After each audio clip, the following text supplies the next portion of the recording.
ভার্সিটির প্রথম দিনে মাথায় সুন্দর করে হিজাব বেঁধে সুন্দর একটি মার্জিত পোশাক পরে প্রবেশ করে মেঘ। আশেপাশে তাকিয়ে দেখে এখানে যারা আছে তাদের সাথে সে খুব বেমানান। কারণ মেয়েদের যে ড্রেস আপ সেগুলো তার খুব অপছন্দের। সে বড়লোক বাপের কন্যা হলেও উশৃঙ্খল পোশাক তার কখনই পছন্দ ছিল না। সে সবসময় মার্জিতভাবে চলাফেরা করতে পছন্দ করে। তাই কোনো কিছু পাত্তা না দিয়ে নিজের ক্লাসরুমটি খুঁজে সেখানে গিয়ে বসে পড়ল। কিছু সময় পর তার বন্ধু ও বান্ধবী চলে এলো। ওরা হলো শিশির, সাগর আর দিয়া। ওরা কলেজ থেকে একসাথে পড়ে। চারজনের খুব ভালো বন্ডিং। মেঘকে শান্ত ও ভদ্র মনে হলেও দুষ্টুমিতে শয়তানের নানি সে। মেঘরা দুই ভাই বোন। মেঘ বড় আর ভাই ছোট। মেঘ সবচেয়ে বেশি ঘৃণা করে একটি নাম, সেটা হলো অনুভব। এই নামের কোনো মানুষকে সে সহ্য করতে পারে না। তার মনে হয় অনুভব নামের মানুষগুলোকে মেরে পচা নর্দমায় ফেলে দিতে। আজকের ঘটনা, ক্লাস শেষ করে ওরা চারজন মাঠের একপাশে গল্প করছিল। তখনই পেছন থেকে একটি ছেলে এসে মেঘকে বলল, তোমার নাম কি? তুমি দেখতে অনেক সুন্দর। আমার সাথে বন্ধুত্ব করবে? মেঘ উঠে দাঁড়িয়ে ছেলেটিকে ভালোভাবে দেখে তারপর জিজ্ঞেস করে। আপনার নাম কি? ছেলেটা বলে। অনুভব। তখনই মেঘের মাথা গরম হয়ে যায়। নিজের ব্যাগ থেকে পানির বোতল বের করে ছেলেটির মাথায় ঢেলে দেয় আর বলে, নিজের নাম চেঞ্জ করে আকিকা দিয়ে নতুন নাম রাখতে, কারণ এ নাম তার পছন্দ না। যদি নাম না পরিবর্তন করতে পারে তাহলে যেন তার সামনে কখনো না আসে। ছেলেটা মেঘের কাছে পুরাই হতভম্ব হয়ে গেছে। ছেলেটা মেঘকে পাগল বলে সেখান থেকে চলে যায়। এদিকে সাগর ওরা এই কাণ্ড দেখে মুখ টিপে হাসতে লাগলো। ওরা জানে এমনটাই হবে, কারণ এর আগেও মেঘ এমন অনেকবার করেছে। কিন্তু এর পেছনের রহস্য ওদেরও অজানা। মেঘ যদি বলে বলবে না, তাহলে কেউ ওই কথা ওর মুখ থেকে বের করতে পারবে না। নিজের রাগকে নিয়ন্ত্রণ করতে মেঘ ওর বন্ধুদের নিয়ে ফুচকা খেতে যায়। অনেক বেশি ঝাল দিয়ে মেঘ ফুচকা খাচ্ছে। ঝালের চোটে দু চোখ বেয়ে জল পড়ছে আর কান দিয়ে ধোঁয়া বের হচ্ছে। তবুও খাওয়া বাদ দেয়নি। মুখটা একসময় পুরো লাল হয়ে গেছে। ঠিক সে সময় মুখের সামনে পানির বোতল দেখতে পেল। কে ধরেছে তা না দেখেই মেঘ পানির বোতল নিয়ে ঢকঢক করে পানি খেয়ে নিল। পানি খাওয়া শেষে ধন্যবাদ দেওয়ার জন্য মুখ খোলার আগেই কানে ভেসে এলো গম্ভীর পুরুষালী কণ্ঠস্বর। ছেলেটা বলছে, তুমি কি ইডিয়েট? ছোট বাচ্চা? দেখে তো মনে হচ্ছে ভার্সিটিতে পড়ো, কিন্তু মাথায় তো বুদ্ধির ছিটে ফোটাও নেই। বুদ্ধি ছাড়া কাজকর্ম করো। এত ঝাল দিয়ে কেউ খায়? কবেটা একটা। এ বলে হনহন করে চলে গেল। মেঘে যেন ছেলেটার কথাগুলো বুঝতে অনেক সময় লাগলো। এত দ্রুত সব হয়েছে যে কি রিয়েকশন দেবে তা ভুলে গেছে। এখনো হাঁ করে ছেলেটার যাওয়ার দিকে তাকিয়ে আছে। দিয়ার ধাক্কা পেয়ে মেঘের হুঁশ ফেরে। ছেলেটাকে চিনিস? বিনা পয়সায় এতগুলো উপদেশ দিয়ে গেল তোকে, সাথে বোকা ফ্রি। দিয়ার কথা শুনে সাগর ও শিশির মুখ টিপে হাসছে। ওরা জানে জোরে হাসলে বিপদ আছে। মেঘ রাগী চোখে ওদের দিকে তাকালো। তারপর কিছু না বলে বাসায় চলে গেল। পরের দিন মেঘ ওরা যখন ক্লাসে বসে আছে তখন প্রিন্সিপাল স্যারও সাথে কালকের ছেলেটি প্রবেশ করল। ছেলেটি দেখতে অনেক স্মার্ট। চোখ দুটো অনেক গম্ভীর আকারের। তাকিয়ে থাকা যাবে না। চোখ দিয়ে মানুষ খুন করতে পারে। চুলগুলো জেল দিয়ে সেট করা। ক্লিন শেপ, পরনে কালো রঙের শার্ট আর প্যান্ট। মেয়েরা যেন চোখ দিয়ে গিলে খাবে এমন অবস্থা। কিন্তু মেঘের তা দেখে রাগ উঠে গেছে। কালকের কথাগুলো কানে বাজছে। কেউ খারাপ ব্যবহার করলে মেঘটা মেনে নিতে পারে না। প্রিন্সিপাল স্যার বললেন, উনি তোমাদের ইংরেজি প্রভাস্কর ফরাজ খান অনুভব। অনুভব নাম শুনে মেঘের মাথায় আগুন জ্বলে উঠল। আর কি কথা শুনবে? কানে তো আর কোনো কথা পৌঁছানোর উপায় নেই। এই অনুভব নামের লোকটাকে তার সহ্য করতে হবে, তার ক্লাস করতে হবে। এটা কিভাবে মানা যায়? যে নামের মানুষ থেকে সে সর্বদা দূরে থেকেছে, ঘৃণা করেছে, আজ সেই নামের মানুষকে সম্মান দেওয়া এটা কখনো সম্ভব নয়। অনুভব মানে খারাপ মানুষ, যে কিনা মানুষদের আঘাত করতে পারে, মিথ্যা অপবাদ দিতে পারে, পরিবার ভাগ করতে পারে। তাদের সম্মান করা যায় না। চোখ বন্ধ করে বড় বড় শ্বাস নিতে থাকে মেঘ, নিজেকে শান্ত করার চেষ্টা যাকে বলে। দীর্ঘদিনের জমানো অভিমানটা এখন ঘৃণায় পরিণত হয়েছে। আপনজনের কাছ থেকে পাওয়া কষ্ট, মিথ্যা অপবাদ সহজেই ভোলা যায় না। তাই রাগটা কমাতে চাচ্ছে, কিন্তু মেঘ তা পারছে না।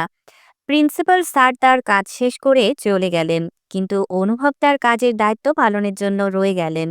অনুভব তার পরিচয় দিতে লাগলেন, কিন্তু মেঘ তার দুনিয়ায় ব্যস্ত। অনুভবের কোনো কথা তার কান পর্যন্ত পৌঁছাচ্ছে না। যদি পৌঁছাতো তাহলে যে কি তা হতো আল্লাহ মালুম। অনুভব প্রথম দিন বলে সবার সাথে পরিচয় পর্ব শেষ করে নিচ্ছে। সবার নাম, কোথায় থাকে, কোথা থেকে পড়ে, এখানে ভর্তি হয়েছে ইত্যাদি বিষয়গুলো জিজ্ঞেস করছে। হঠাৎ অনুভবের চোখ গেল পেছনের দিকে বসা মেঘের ওপর। মেঘের চোখ মুখ লাল হয়ে আছে, দেখে বোঝা যাচ্ছে খুব রেগে আছে। ভালো করে খেয়াল করতে অনুভব দেখল মেয়েটা অত্যন্ত মায়াবী চেহারার অধিকারী। গোলগাল মুখে চোখ দুটো অনেক বেশি দৃষ্টিকারে। মুখটা অনেক চেনা জানা কারো সাথে মেলে, আগে কোথাও দেখেছে বলে মনে হচ্ছে। হঠাৎ তার কালকের কথা মনে হলো। তারপর মুখে বাঁকা একটা হাসি দিল, রাগের কারণটা বুঝতে পেরেছে বলে। সবাইকে জিজ্ঞেস করা শেষে যখন অনুভব মেঘকে জিজ্ঞেস করতে এলো, তখন মেঘ অনুভবকে বলল, আমি একটু বাইরে যাব, কাজ আছে। এ বলে বাহিরে চলে গেল। আসলে মেঘ দুষ্ট কিন্তু বেয়াদব না, তাই নিজের রাগ আর জেদ বজায় রাখতে বাহিরে চলে এলো। কোনো সিনক্রেট করতে চায় না সে। অনুভব মেঘের যাওয়ার দিকে হা করে তাকিয়ে রইল, আর মনে মনে ইডিয়েট বলে বকা দিল। তারও অনেক রাগ হলো। ঠিকভাবে ক্লাসটা শেষ করলো। অনুভব যাওয়ার পর দিয়া ওরা দ্রুত ক্লাস থেকে বের হয়ে গেল। ওরা জানে মেঘ অনেক রেগে আছে, মাঝে মধ্যে রাগের বশে নিজের হুঁশ হারিয়ে ফেলে। আজকের বিষয়টা যে সে কিভাবে হ্যান্ডেল করবে তা কেউই বুঝতে পারছে না। অনেকক্ষণ খোঁজাখুঁজি করার পর মেঘকে ওরা ক্যান্টিনে দেখতে পেল। মেঘ এক প্লেট কাঁচামরিচ নিয়ে বসে আছে। বসে আছে বললে ভুল হবে, রাগ কমাতে সে কাঁচামরিচ খেয়ে যাচ্ছে। দেখ মেঘ বোন, এমন পাগলামো করিস না। এভাবে কাঁচামরিচ খেলে তো নিজেরই ক্ষতি হবে। একটু বোঝার চেষ্টা কর। দুনিয়াতে একটা নামে সব মানুষ খারাপ হয় না, ভালো মন্দ মিলেই তো মানুষ। একজনের রাগ অন্যজনের উপর কেন খাটাবি? এটা অন্যায় হবে। মেঘ শিশিরের দিকে অগ্নিদৃষ্টি নিয়ে তাকালো, তারপর বলল, মানুষ চেনেছ আমাকে? মানুষ, হ্যাঁ? ছোট একটা বাচ্চাকে যখন চোর উপাধি দিয়ে তার পরিবার সহ আলাদা করে দেয়, তখন ছোট বাচ্চাটা চিৎকার করে বলতে থাকে, আমি চুরি করিনি, আমায় দোষ দিও না, তোমরা ভুল বুঝছো। নিজের আপন মানুষগুলো তা না শুনে ওই গালে চড় মেরেছিল। তখন তাদেরকে কেন মানুষ চেনাতে যাসনি তোরা? আজ শুধু আমাকেই চেনানোর দায়িত্ব নিয়েছিস, হ্যাঁ? কত বছর ওই ঘটনাটা স্বপ্ন হয়ে চোখে ভেসে উঠেছে আমার, জানিস? ভয় পেয়ে জ্বরে পড়ে থেকেছি আমি। তারা তো এত বছরেও নিজের ভুলটা বুঝতে পারেনি। আমি কেন একাই মহৎ হতে যাব, হ্যাঁ? আমি ঘৃণা করি ওই নামের পৃথিবীর সকল মানুষকে, যে নাম কিনা আমার ছোট থেকে বড় হওয়া পর্যন্ত আমার সুখ কেড়ে নিয়েছে, মিথ্যা অপবাদের বোঝা ঘাড়ে লাগিয়ে দিয়েছে আমার। এ বলে ফোঁপাতে লাগলো। শিশির ওরা পুরো হতভম্ব হয়ে দাঁড়িয়ে রইল। ওদের চোখে পানি এসে গেছে। এত বছর ধরে যে কথা মেঘ ওদের থেকে গোপন রেখেছে, আজ সেই কথা কতটা কষ্ট পেলে তা বুক চেড়ে বের করে ওদের বলে ফেলেছে, তাই ভাবছে। মেঘকে যে সান্ত্বনা দেবে সেই ভাষাটা ওরা হারিয়ে ফেলেছে। অনেক দূর থেকে অনুভব ওদের দেখছিল, কিন্তু কোনো কথা শুনতে বা বুঝতে পারেনি। তবে এতটুকু বুঝতে পেরেছে মেঘ কান্না করছিল। অনুভবের কেন যেন একটা কষ্ট হলো, কিন্তু তা কেন হলো বুঝতে পারছে না। মেঘ ওদের সাথে আর কথা না বলে চলে গেল। অনুভব সাগরকে ডেকে জিজ্ঞেস করল। মেয়েটার নাম কি? সাগর বলল। ওর নাম রোজা খান। এ বলে ওরা চলে গেল। রোজা খান শুনে অনুভবের বুকে তীব্র যন্ত্রণা অনুভব হলো। রোজা খান এই নামটার সাথে তার হাজারো স্মৃতি জড়িয়ে আছে। তার মধ্যে একটি হলো নিজের নাম ফারাজের ফ বাদ দিয়ে বাকি দুটো বর্ণ দিয়ে নিজের নামের সাথে মিল রেখে নাম রেখেছিল রোজা খান। তার পিচ চিটার, ভালো করতে গিয়ে কত বছর ধরে দেখতে পায় না তাকে। কোথায় আছে, কেমন আছে জানা নেই। জানার পরটাও হারিয়ে গেছে ২ বছর আগে। এখন যে কিভাবে খুঁজে বের করবে তা জানা নেই। তখনই অনুভবের ফোন বাজতে শুরু করলো। অনুভব দেখল তার ভাড়া করা ডিটেকটিভের ফোন। অনুভব তাড়াতাড়ি কল ধরল। লোকটি বলল, আফজাল খান নামে ৫ জন লোক আছে, তাদের ছবি সহ আপনাকে মেসেজ দিয়েছি। দেখে বলেন এদের মধ্যে কোনটি আপনার চাচা। ঠিক আছে, আমি দেখি তোমাকে কল দিচ্ছি। এদিকে মেঘ প্রত্যেকবারের মতো বাসায় গিয়ে নিজেকে শান্ত করার জন্য ওয়াশরুমে গিয়ে ঝর্ণা ছেড়ে সেখানেই বসে পড়ল। মেঘের আম্মু নামাজে ছিল বিধায় মেঘকে ঘরে প্রবেশ করতে দেখেনি। তিনি নামাজ শেষ করে উঠলে ময়নার মা তাকে বলে, আপাকে দেখলাম অনেক রাগ করে বাড়িতে ঢুকতে। আপনি আপার কাছে জলদি যান, না হলে আবার জ্বর বাঁধাবে। মেঘের আম্মু সাথে সাথেই মেঘের ঘরে প্রবেশ করলো। দেখল ওয়াশরুমে পানি পড়ার শব্দ ভেসে আসছে। তিনি বারবার শব্দ করে মেঘকে ডেকে চলেছেন, কিন্তু কোনো সাড়া আসছে না। তিনি বুঝতে পারলেন মেয়ের কোনো কারণে ভীষণ মন খারাপ হয়েছে অথবা কষ্ট পেয়েছে। তাই দেরি না করে মেঘের বাবা আফজাল খানকে কল দিয়ে সব বললেন। আফজাল খানও দেরি না করে নিজ বাসার উদ্দেশ্যে ছুটলেন। প্রায় ১ ঘন্টা পর তিনি তার ছেলে রিফাতকে নিয়ে বাসায় আসলেন। ওয়াশরুমের দরজা ভেঙে মেয়েকে বের করে নিয়ে আসলেন। দীর্ঘ সময় পানির নিচে বসে থাকার কারণে সারা শরীর ফ্যাকাশে হয়ে গেছে। ইমার্জেন্সিভাবে চিকিৎসার ব্যবস্থা করা হলো। মেঘের মা সেই যে কান্না শুরু করছেন, এখনও থামার নাম নেই। মেঘের মা কান্না করতে করতে বললেন, আর কতদিন আমার মেয়েটা এভাবে কষ্ট পাবে? অনেক তো হলো। এ থেকে কি মুক্তির পথ নেই? আপনি কেন ওকে সত্যিটা বলছেন না? কোন সময় বা কার অপেক্ষায় আছেন? উত্তর কেন দেন না? আফজাল খান নীরবে চোখের পানি ফেলছেন, কোনো কথার উত্তর দিচ্ছেন না। রিফাত এসে বাবার কাছে দাঁড়িয়ে বলতে লাগলো, আপু, এইভাবে মানায় না। আমি আপুর হাসি দেখতে চাই। তুমি কিছু করো বাবা। আফজাল খান কিছু না বলে মাথা নিচু করে সেখান থেকে চলে গেলেন। এদিকে অনুভব মেসেজ চেক করে তার কাঙ্ক্ষিত ব্যক্তির ছবি দেখতে পেরে ভীষণ খুশি হলো। সে তাড়াতাড়ি কল করে বলল, যে আফজল খানের ছবি আমি দিয়েছি তার সব তথ্যই ২ দিনের মধ্যে আমি চাই। লোকটি জি স্যার বলে ফোন রেখে দিল। পরের দিন সাগরের প্রথম ক্লাস ছিল না, তাই ও লেটে আসবে। দিয়া আর শিশির ক্লাস করছে। মেঘও আসেনি। মেঘের বন্ধুরা ওকে কখনো মেঘ বলে ডাকে না, মেঘও বলে ডাকে। দ্বিতীয় ক্লাস ছিল অনুভবের। অনুভব ক্লাস নিচ্ছিল। সাগর হন্তদন্তভাবে ক্লাসের সামনে এসে দাঁড়িয়ে অনুভবকে বলল, স্যার দুঃখিত, এখনই দিয়া আর শিশিরকে আমাদের লাগবে। ওদের বের হওয়ার অনুমতি দিন। অনুভব ভালোভাবে সাগরকে দেখতে লাগলো। বোঝা যাচ্ছে কোনো গুরুত্বপূর্ণ কাজ আছে। অনুভব সাগরের কাছে গিয়ে জিজ্ঞেস করল। কি হয়েছে? সাগর কান্না মিশ্রিত কণ্ঠে বলল, হাসপাতালে যেতে হবে। সাগরের কথা শুনে দিয়া মুখে হাত দিয়ে ফুপাতে শুরু করল। অনুভব দিয়া আবার সাগরের দিকে তাকিয়ে বলল। কার কি হয়েছে? তখন পেছন থেকে শিশির বলল, সাগর ছোট, তোকে ফোন দিয়েছিল, এখনো ঠিকই আছে। হুম, আধা ঘন্টা আগে ফোন দিয়েছিল। অবস্থা মোটামুটি ভালো। এখনই যেতে হবে। অনুভব আবার বলল, কার কি হয়েছে বলবে তো? রোজ হাসপাতালে স্যার, আমাদের যেতে হবে। কি হয়েছে রোজার? বাসায় যাওয়ার পর থেকে কি হয়েছে সব বলল। মেয়েটা এমন কেন করেছে? কার উপরে তো ডাক্তার? অনুভব মাথা নেড়ে যাওয়ার অনুমতি দিল আর মনে মনে বলতে লাগলো, মেয়েটা আসলে একটা ইডিয়েট। এত রাগ থাকা মোটেও ভালো না। অনুভব ওরা যাওয়ার পর ক্লাসটা নিল, কিন্তু মনের মধ্যে কেমন যেন খচখচ করতে লাগলো। রোজা মেয়েটার সম্পর্কে জানার আগ্রহ হলো প্রচুর। অনুভব ক্লাস থেকে বের হওয়ার সময় ওদের কারো ফোন নাম্বার আছে কিনা জিজ্ঞেস করলো, কিন্তু কারো কাছে না থাকায় হতাশ হলো। এদিকে ওরা হাসপাতালে পৌঁছে দেখলো মেঘ ঘুমাচ্ছে। ওর মা বাবা আর ছোট বসে আছে। রিফাতকে ওরা ভালোবেসে ছোট ডাকে। রিফাত ওদের দেখে কাছে এলো। দিয়া মাথায় হাত বুলিয়ে বলল, কিছু হবে না, আমরা আছি। তুমি কালকেই কেন কল দাওনি? কালকে আপুর অবস্থা দেখে আমরা সবাই ভয় পেয়ে যাই। আর অনেক রাত হাসপাতালে, আর ওনাকে রাতে হাসপাতালে আনা হয়, তাই আর ফোন দেইনি। এরপর থেকে যাই হোক না কেন, আগে কল দিবা, পরেরটা পরের চিন্তা। রিফাত মাথা নেড়ে হ্যাঁ বোঝালো। একদিন পরে মেঘকে হাসপাতাল থেকে রিলিজ দেওয়া হয়, কিন্তু দুর্বলতার কারণে ও ভার্সিটিতে যায় না। সাগর ওরা ক্লাস করে সব পড়া ওকে দেয়। অনুভব সাগরের কাছ থেকে মেঘের খোঁজ নিয়েছে, কিন্তু ব্যস্ততার কারণে সাগরের কাছ থেকে মেঘের কাহিনী শোনার সময় পায়নি।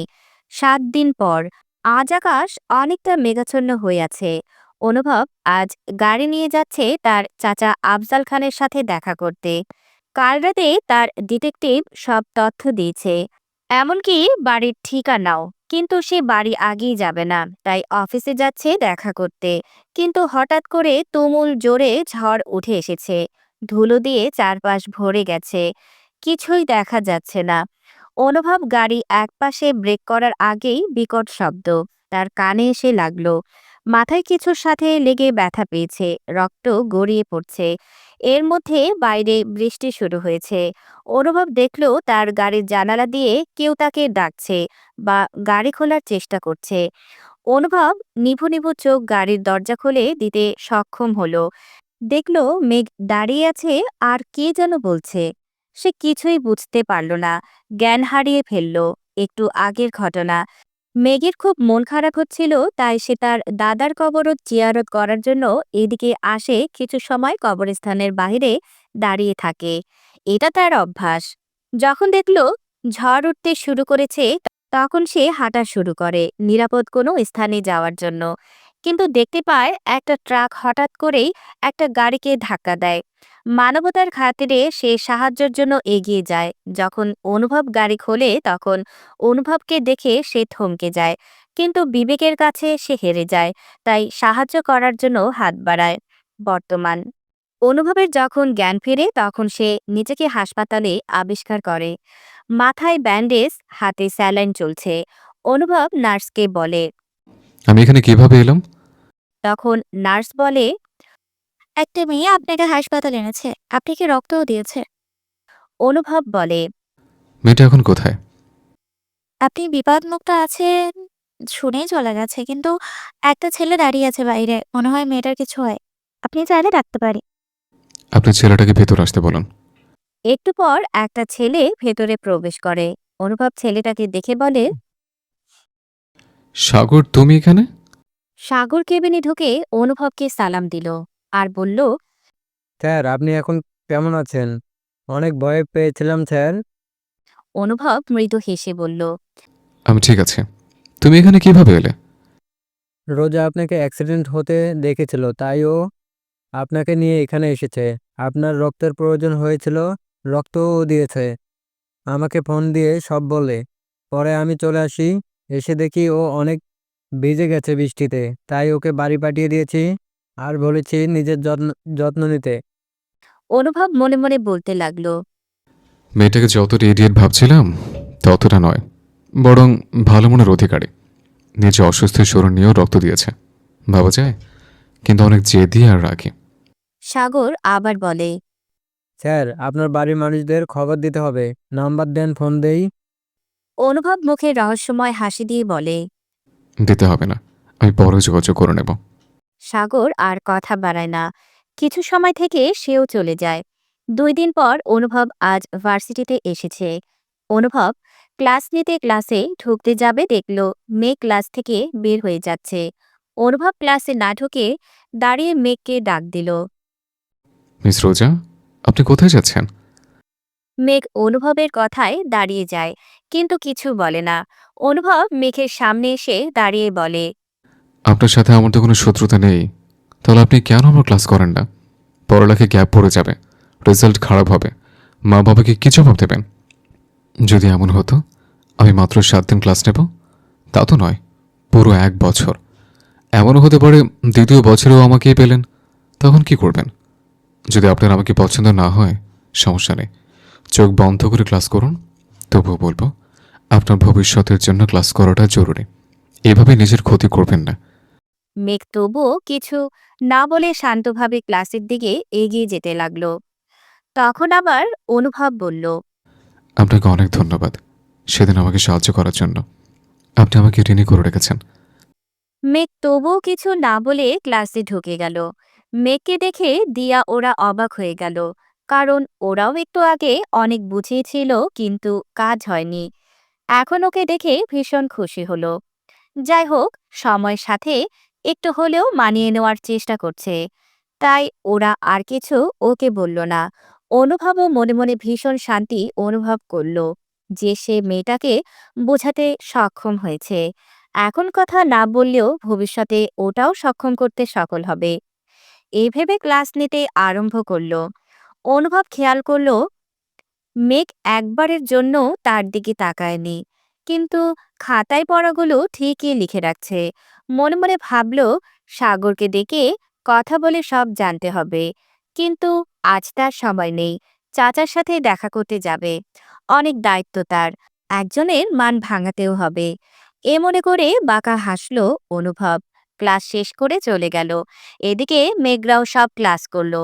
ক্লাস শেষে শিশির বলল, মেঘ, তুই যে নিজের রাগ আর ঘৃণাকে একপাশে রেখে মানিয়ে নিতে শিখতে শুরু করেছিস, এতে আমরা অনেক খুশি। পৃথিবীর এক মানুষের জন্য সব মানুষকে বিচার যেমন করা যায় না, তেমনি নিজের ক্ষতি হবে যেন সে কাজ করা কঠিন, সে কাজ করা ঠিক না। যার যার শাস্তি আল্লাহ তাকে ঠিক সময় ফেরত দেবে, চিন্তা করিস না। মেঘ হুম বলে চলে গেল। এদিকে অনুভব তার চাচার সাথে দেখা করতে অফিসের সামনে চলে এসেছে। বুকটা হঠাৎ ধুকপুক করা শুরু করেছে। কিভাবে কোথা থেকে শুরু করবে তাই ভাবছে। চাচাও যদি তাকে ঘৃণা করে তাহলে তার পিচ্চিটার মান ভাঙাতে সে পারবে না, কিন্তু তা তো মান ভাঙাতেই হবে। কত বছর দেখা হয় না, অনেক বড় হয়ে গেছে এখন, দেখলে কি চিনতে পারবে? এসব ভাবতে ভাবতে অফিসে প্রবেশ করলো। অফিসে ঢুকতেই অনুভব দেখলো একটা লোক ভয়ে দৌড়াদৌড়ি করছে। অনুভব অন্য একটা লোককে জিজ্ঞেস করলো। আচ্ছা, ওই লোকটি এমন করছে কেন? আর লোকটা কে? সেই লোকটি বলল, ইনি হলেন ম্যানেজার স্যার। ম্যাডাম এসেছে তাই ভয়ে দৌড়াচ্ছে। ম্যাডাম এখন বুট মিটিং করবে, তাই এই অবস্থা। অনুভব আবার জিজ্ঞেস করলো, ম্যাডাম কে? এটা আফজল খানের অফিস না? জি, এটা তার অফিস, কিন্তু স্যার কাল বিকেলে ঢাকার বাইরে গেছেন, 2 সপ্তাহ পরে আসবেন। তাই তার মেয়ে মানে ম্যাডাম অফিস দেখাশোনা করবেন। ম্যাডামের বয়স কম হলেও বাবার সাথে থেকে থেকে অনেক বুদ্ধিমতী ও দক্ষ হয়ে উঠেছে। অনুভব মনে মনে চিন্তা করলো তার পিচ্চি বুড়িটা এত বড় হয়ে গেছে, অত কিছু শিখে ফেলেছে। এক নজর দূর থেকে দেখে যাই, তাই আবার বলল, আমি তো স্যারের সাথে দেখা করতে এসেছিলাম। যেহেতু তিনি নেই, তাহলে আমি কি ম্যাডামের সাথে দেখা করতে পারি? তার কথা শুনে লোকটি বলল, আজকে দেখা করা সম্ভব হবে না, আজ তিনি অনেক ব্যস্ত। তারপর মনে হয় একটু রেগে আছেন। আপনি বরং আপনার কার্ড দিয়ে যান, আমি আপনাকে কল দিয়ে জানাবনি। অনুভব নিরাশ হলো। তখন বলল, থাক, আমি পরে এসে দেখা করবো না। অনেক হিসাব নিকেশ বাকি আছে তো। এ বলে মুখটা ভার করে অনুভব অফিস থেকে বের হয়ে গেল। এদিকে মেঘ মিটিং শেষ করলো। তারপর মোটামুটি সব কাজ গুছিয়ে সিসিটিভি ক্যামেরা দিয়ে সারাদিনের সবকিছু চেক করতে শুরু করলো। কারণ তার বাবা আফজাল খান ওকে বলেছে যে মানুষকে বিশ্বাস করবা, কিন্তু অন্ধের মতো নয়। মানুষ আপন সেজে ছুরি চালায়, আর ব্যবসার ক্ষেত্রে চোখ মুখ কান সর্বদা সজাগ রেখে কাজ করতে হয়। বিপদ বলে কয়ে আসে না। বাবার থেকে সব গুণ সে শিখেছে, তাই বাবার নির্দেশ অনুযায়ী এটা প্রতিদিন সে করে। সিসিটিভি ক্যামেরা চেক করার সময় মেঘ দেখল একটা লোক তার কর্মচারীর সাথে অনেকক্ষণ কথা বলে চলে গেল, কিন্তু লোকটির মুখ দেখতে পাওয়া যায়নি। তারপর সে লোকটির মুখ দেখার জন্য বারবার টেনে টুনে ভিডিওটা দেখতেই দেখলো এটা তার গণধর অনুভব স্যার। অনুভবকে অফিসে দেখে মেঘের রাগ হলো। কেন রে? তুই কেন বারবার সঙ্গের মতো আমার সামনে আসবি? দুনিয়াতে কি মানুষ নেই আর? সেদিন বাবা রাত্রে তাকে বারবার বুঝিয়েছে, এভাবে নিজের ক্ষতি করে ক্লাস মার দিও না। সব পরিস্থিতিতে তোমাকে মানিয়ে চলতে হবে। তাছাড়া ব্যবসাটাও তোমাকেই সামলাতে হবে। মেয়ে হয়েছে বলে শুধু রান্না করবা তা নয়, সবার সেরা হতে হবে। বাবার কথাগুলো শুনে তাই সে অনুভবের কথা আর তার বাবার কথা মাথায় রেখে ক্লাস করেছে, কিন্তু নিজের জেদও বজায় রেখেছে। কিন্তু এখানে কেন এসেছে সেটা মানতে পারছে না। মেঘ তার ওই কর্মচারীকে ডেকে পাঠায় আর সব জিজ্ঞেস করে। কর্মচারীটি সব ঘটনা খুলে বলে। মেঘ এতে নিশ্চিত হয়েছে যে অনুভব জানে না যে এটা মেঘদের অফিস। তাকে ফলো করে সে এখানে আসেনি, কিন্তু কেন এসেছে সেটা তাকে জানতেই হবে। শুধু বাবা আসা পর্যন্ত অপেক্ষা। পরের দিন মেঘ ও তার বন্ধুরা ক্যান্টিনে বসে আড্ডা দিচ্ছে। অনুভবের ক্লাস আজ শেষ পিরিয়ডে। অনুভবও ক্যান্টিনে প্রবেশ করতে ওদের দেখে ফেলল। অনুভব গিয়ে ওদের সামনে দাঁড়িয়ে বলল, আমি কি তোমাদের সাথে বসতে পারি, যদি তোমরা কিছু না মনে করো? অনুভবকে দেখেই মেঘের রাগ হলো। উঠে চলে যেতে ইচ্ছে করছে, কিন্তু তা করল না। অনুভবের মতিগতি বোঝার চেষ্টা করছে, তাই ব্যাগ থেকে ইয়ারফোন কানে লাগিয়ে বসে রইল। অনুভবকে কিছু বলার আগে ওরা সবাই মেঘের দিকে তাকালো। দেখলো মেঘ নর্মাল আছে। তাই সাগর বলল, না স্যার, কোনো সমস্যা নেই, বসতে পারেন। অনুভব সাগরের পাশে বসে ওদের সাথে পড়াশোনা আর সাথে টুকিটাকি কথা বলা শুরু করলো। মেঘ একবারের জন্য অনুভবের দিকে তাকালো না। অনুভবও আগ বাড়িয়ে কথা বলেনি।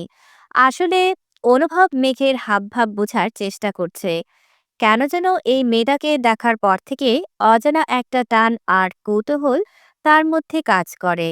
তাই জানার ইচ্ছেটা আরো বেশি বেড়ে গেছে। আর ওই দিন মেয়েটা তার জন্য যা করেছে, সেজন্য সে আরো বেশি ঋণী হয়ে গেছে। হঠাৎ মেঘের ফোন বেজে উঠল। ফোন হাতে নিয়ে মেঘ বলল, অফিসের ফোন, আমি একটু আসছি। এ বলে একটু দূরে চলে গেল। অনুভব যেন কানে কম শুনল। সাগরের দিকে জিজ্ঞাসা চোখে তাকালো। সাগর ব্যাপারটা বুঝতে পারল, তাই বলল, স্যার, ও পড়াশোনার পাশাপাশি জব করে, সেখান থেকেই কল এসেছে। এটুকু মেয়ে আবার জবও করে? কি চাকরি করে? আর ওর বাবা বা ভাই নেই? বাবা আছে, কিন্তু বড় ভাই নেই। তাছাড়া ওর বাবার ইচ্ছে মেয়েকেই কর্মঠ বানাবে, যাতে জীবনে কোনোদিন কারো কাছে হাত পাততে না হয়।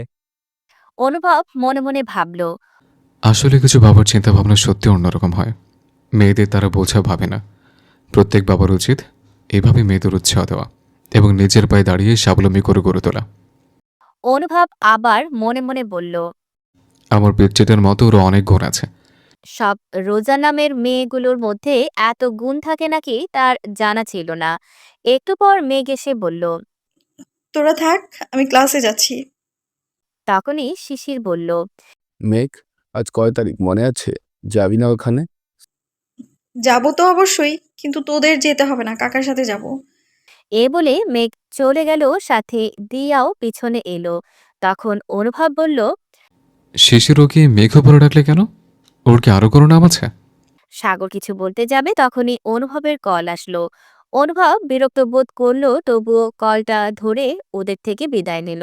এদিকে ক্লাস শেষ করে মেঘ তার ড্রাইভার চাচাকে নিয়ে কবরস্থানে গেল ওর দাদার কবর জিয়ারত করতে, সাথে পাশের এতিমখানার বাচ্চাদের জন্য কিছু জিনিস দিতে, যা মেঘ প্রতি মাসেই করে।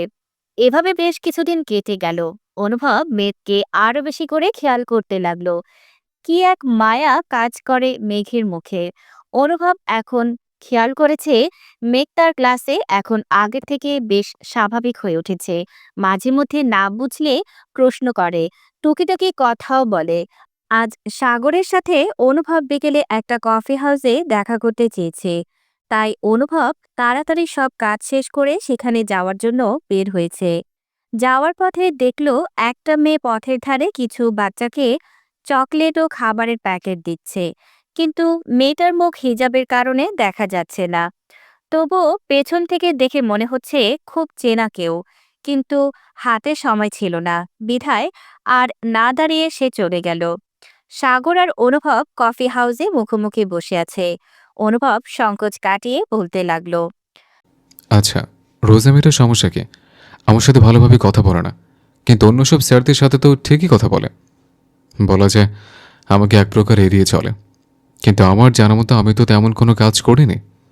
সাগর হাসি দিয়ে বলতে লাগলো, আসলে মেঘু আপনার উপর না, আপনার নামের উপর বিরক্ত, এজন্য এমন করে। তুমি ওকে মেঘ বলছো কেন?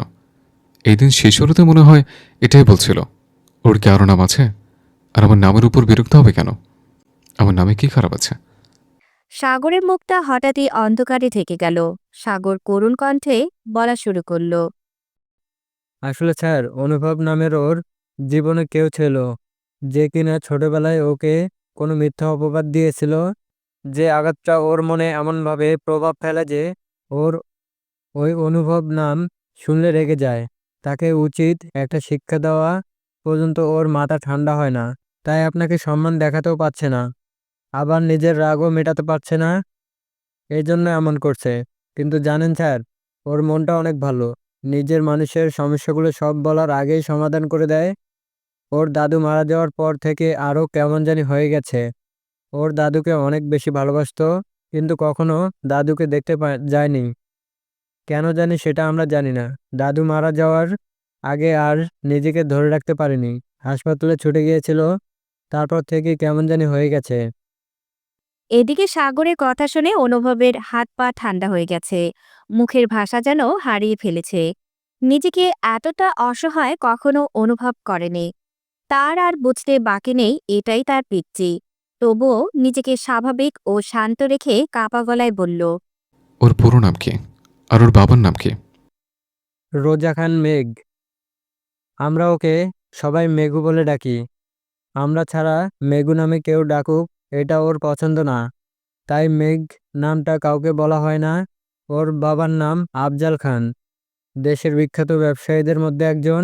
কিন্তু ও নিজের বাবার অফিসে বেতনভুক্ত কর্মচারীদের মতো চাকরি করে। সবকিছু শুনে অনুভবের চোখে আনন্দে ও কষ্টে চোখে জল এসে গেছে। নিজের চোখের পানিটুকু অতি গোপনে আড়াল করে রেখেছে। সাগর অনুভবকে খেয়াল করতে বলল। স্যার, আপনি ঠিক আছেন? আপনাকে কেমন জানি লাগছে। অনুভব মাথা নেড়ে বলল। না, ঠিক আছে। অনুভব আরো কিছু বলতে যাবে, তার আগে সাগর বলল। মেঘু এখানে। অনুভব সাগরের কথা শুনে মাথা ঘুরিয়ে পিছনে তাকালো, দেখল মেঘ একটা ছেলের সাথে হেসে হেসে ভেতরে প্রবেশ করছে। ছেলেটা দেখতে বেশ হ্যান্ডসাম আর সুন্দরও। তারপর অনুভব মেঘের দিকে তাকালো, দেখল ছেলেটার সাথে বেশ খুশি মনে কথা বলছে। মেঘের পোশাক খেয়াল হতেই অনুভব বুঝল তখন রাস্তায় যে মেয়েটাকে ওর চেনা মনে হয়েছিল, সে মেয়েটা আর কেউ ছিল না, সেটা সেটা মেঘই ছিল। ছেলেটার সাথে মেঘ অন্যদিকে গিয়ে বসল। মেঘ ওদের খেয়াল করেনি। অনুভবের ভাবার মাঝে সাগর বলল। স্যার, এখন তাহলে আমি আসি। তখন অনুভব বলল। মেঘের সাথে ছেলেটাকে তুমি চেনো? কে ছেলেটি? সাগর মুখে আনন্দের হাসি ফুটিয়ে বলল। শুভ ভাইয়া। তার নামটা শুভ না, শুধু উনি মানুষটাই অনেক শুভ মেঘের জন্য। মেঘ শুভ ভাইয়া বলতে অজ্ঞান। ওর বাবার বন্ধুর ছেলে 1 মাসের জন্য ইতালি গিয়েছে, আজই মনে হয় ফিরেছে। স্যার, তাহলে আমি এখন ওদের কাছে যাই। আর একটা কথা, আমি যে আপনার এত কথা বলেছি প্লিজ কাউকে বলবেন না। এটা অনুভব মাথা নেড়ে হ্যাঁ বোঝালো। সাগর ওদের কাছে চলে গেল। কিন্তু ওই ছেলের সাথে এত হাসাহাসি মেঘের অনুভব তা সহ্য করতে পারছে না। তার পিচ্চিটার বিশেষ কেউ, এটা ভেবেই মাথা ফেটে যাচ্ছে। মেঘ আর শুভ টেবিলে বসে হাসাহাসি করছিল। তখন সাগর ওদের সামনে গেল। সাগরকে দেখে শুভ বলল। আরে ইয়াং ম্যান, তুমি কোথা থেকে এলে? কেমন আছো? আর বাকি দুইজন কই? একসাথে কয়টা প্রশ্ন করবেন ভাইয়া?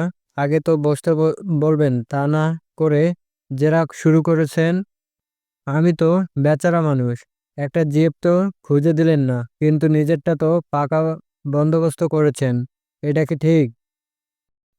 এটা কি আমার দোষ? তোমরা এই যুগের পোলাপান হয়ে একটা জিএফ বানাতে পারলে না, সেটা তোমাদের ব্যর্থতা। এত সুন্দর চেহারা দিয়ে কি লাভ তাহলে? তখন সাগর আবার কিছু বলতে যাবে, তার আগেই মেঘ বলল। আরে থামো তোমরা, কথা বলার আর কিছু পাও না তোমরা? তুই এখানে কিভাবে? তোর তো এখানে থাকার কথা না। একটা কথা ছিল, তাই এখানে এসেছিলাম।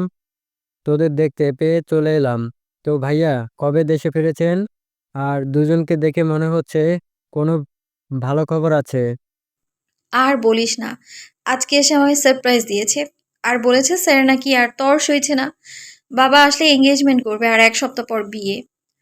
দেখো মেঘ, ছোট ভাইয়ের সামনে আমার প্রেস্টিজ পাঞ্চার করো না। আমি খুব ভদ্র ছেলে, বিদায় হালাল করে পেতে যাচ্ছি, অন্য কিছু না। শুভর কথা শুনে মেঘ আর সাগর উচ্চস্বরে হাসা শুরু করলো, সাথে শুভ যোগ হলো। ভাইয়া আপনি কিভাবে পেটালেন আমি জানতে চাই। তাহলে আমি একটা জিএফ বানাতে পারবো। তাহলে আমি মেঘের দিকে তাকিয়ে ডেমো দেখাই, তুমি শিখে নাও। আচ্ছা ভাইয়া। শুভ মেঘের দিকে তাকিয়ে বলতে শুরু করলো। মেয়েদের কখন সুন্দর লাগে জানো? যখন তার চোখ হাসে। মেয়েদের কখন সুন্দর লাগে জানো? যখন তার চোখে মোটা করে কাজল দেয়। মেয়েদের কখন সুন্দর লাগে জানো? যখন তার চোখে মোটা চশমা পরা থাকে। মেয়েদের কখন সুন্দর লাগে জানো? যখন সে বিশ্বাসের চোখে কারোর দিকে তাকায়। মেয়েদের কখন সুন্দর লাগে জানো? যখন সে অশ্রু ভেজা মায়াবী চোখে তাকিয়ে থাকে। শুভ আরো কিছু বলতে যাবে, তখনই মেঘ হাত উঠিয়ে শুভকে বলতে লাগলো। আর প্রেম বাক্য শোনাতে হবে না। সব কয়টা বাদর আমার ঘাড়ে এসে পড়েছে। এগুলোর জ্বালায় একদম শেষ আমি। তুই তো দিলি সব মাটি করে।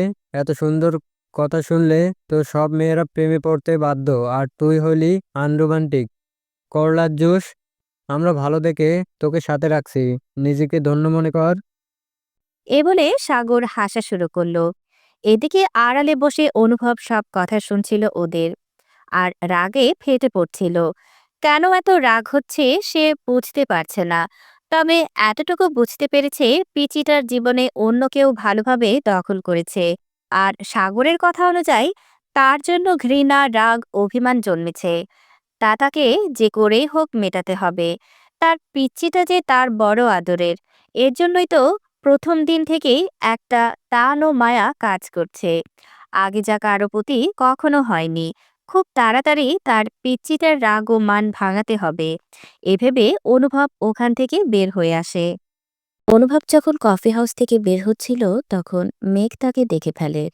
অনুভবকে দেখেই মেঘের মনটা খারাপ হয়ে যায়, তবুও কাউকে কিছু বুঝতে দেয় না। আরো বেশি কিছু সময় ওরা আড্ডা দিয়ে ওখান থেকে চলে যায়। এদিকে অনুভব চিন্তা করতে করতে মাথা গরম করে ফেলেছে, কোনো বুদ্ধি তার কাজ করছে না।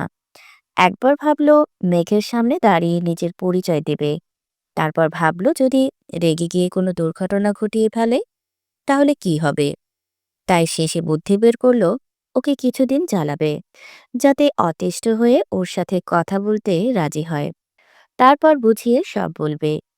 চাচা ফিরে আসার আগেই সব করতে হবে, আর শুভর একটা ব্যবস্থা করতে হবে, তাও কৌশলে, যাতে কেউ সন্দেহ না করতে পারে। নিজের বুদ্ধিকে নিজেই পা দিতে লাগলো। পরের দিন ক্লাসে অনুভব মেঘকে ঘুরিয়ে ফিরিয়ে প্রশ্ন করছে, যাতে মেঘের রাগ হয়, কিন্তু মেঘ অনুভবের করা সব প্রশ্নের উত্তর সঠিকভাবেই দিচ্ছে। অনুভব উত্তর শুনে বেশ অবাক হয়েছে, কারণ মেঘ যে এত ভালো স্টুডেন্ট তা তার জানা ছিল না। কিন্তু মনে মনে বেশ শান্তি আর আনন্দ পাচ্ছে, তা মুখে প্রকাশ করলো না। এভাবেই ক্লাস শেষ করলো। ছুটির পর মেঘ যখন গাড়ির জন্য দাঁড়িয়েছিল তখন পেছনে অনুভব এসে দাঁড়িয়ে বলল। এখানে কি করো? বাসায় যাওনি? গাড়ি আসবে তাই দাঁড়িয়ে আছি। তা এখন কোথায় যাওয়া হবে? মানে কোন দিকে? মেঘ হাত দিয়ে ইশারা করে বলল। এদিকে। আমারও ওইদিকে কাজ ছিল, কিন্তু কোনো কিছু তো চোখে পড়ছে না। কিভাবে যে যাব? তুমি কি আমাকে লিফট দেবে, যদি কিছু না মনে করো? মেঘ কিছু বলল না, চুপ করে দাঁড়িয়ে রইল। অনুভব নীরবতার সম্মতির লক্ষণ মনে করে দাঁড়িয়ে রইল, কিছু বলল না। এদিকে মেঘ রাগ করবে না হাসবে নিজেই বুঝে উঠতে পারছে না। একটু পর মেঘের গাড়ি আসলো। মেঘ তার গাড়ি চালক রহিম চাচাকে বলল, চাচা, আপনি ট্যাক্সি নিয়ে অফিসে চলে যান, আমি একটু পর আসছি। রহিম চাচা মাথা নেড়ে চলে গেল। তারপর মেঘ ড্রাইভিং সিটে বসে অনুভবকে বলল, আসেন, কোথায় যাবেন বলুন, আমি পৌঁছে দিচ্ছি। অনুভব তো পুরোই অবাক, এই পিচ্চি মেয়ে ড্রাইভিং জানে। আরো কত কিছু যে জানতে হবে আল্লাহ মালুম। অনুভব ভয়ে ভয়ে গাড়িতে উঠল, কারণ মেঘের মতিগতি এখন ভালো লাগছে না। মেঘের এত সুন্দর ব্যবহার তার হজম হচ্ছে না। কিছু একটা তো চলছে মেঘের মাথায়, সেটা অনুভব করতে পারছে না। অনুভব গাড়িতে বসে আছে। মেঘ প্রথমে আস্তে করে গাড়ি চালালেও পরে অনেক দ্রুত গাড়ি চালানো আরম্ভ করে। অনুভব বলে, এত গতিতে গাড়ি চালানো ঠিক না। মেঘ বলে। আমি এর থেকেও বেশি জোরে চালাতে পারি। আপনি দেখতে চান? অনুভব বলে। দেখার ইচ্ছে নেই, এটাতেই খুশি আমি। মেঘ কিছু দূরে যেয়ে গাড়ি ব্রেক করে, তারপর বলে। আপনাকে এই জায়গা থেকেই তুলে নিয়ে গিয়েছিলাম, তাই আজ এর চেয়ে বেশি দূরে নিয়ে যেতে পারবো না। আপনি বরং নেমে যান। অনুভব আশেপাশে তাকিয়ে দেখলো এটা সেই জায়গা যেখানে অনুভবের অ্যাক্সিডেন্ট হয়েছিল। অনুভব বুঝতে পেরে মনে মনে হাসলো, তারপর বলল।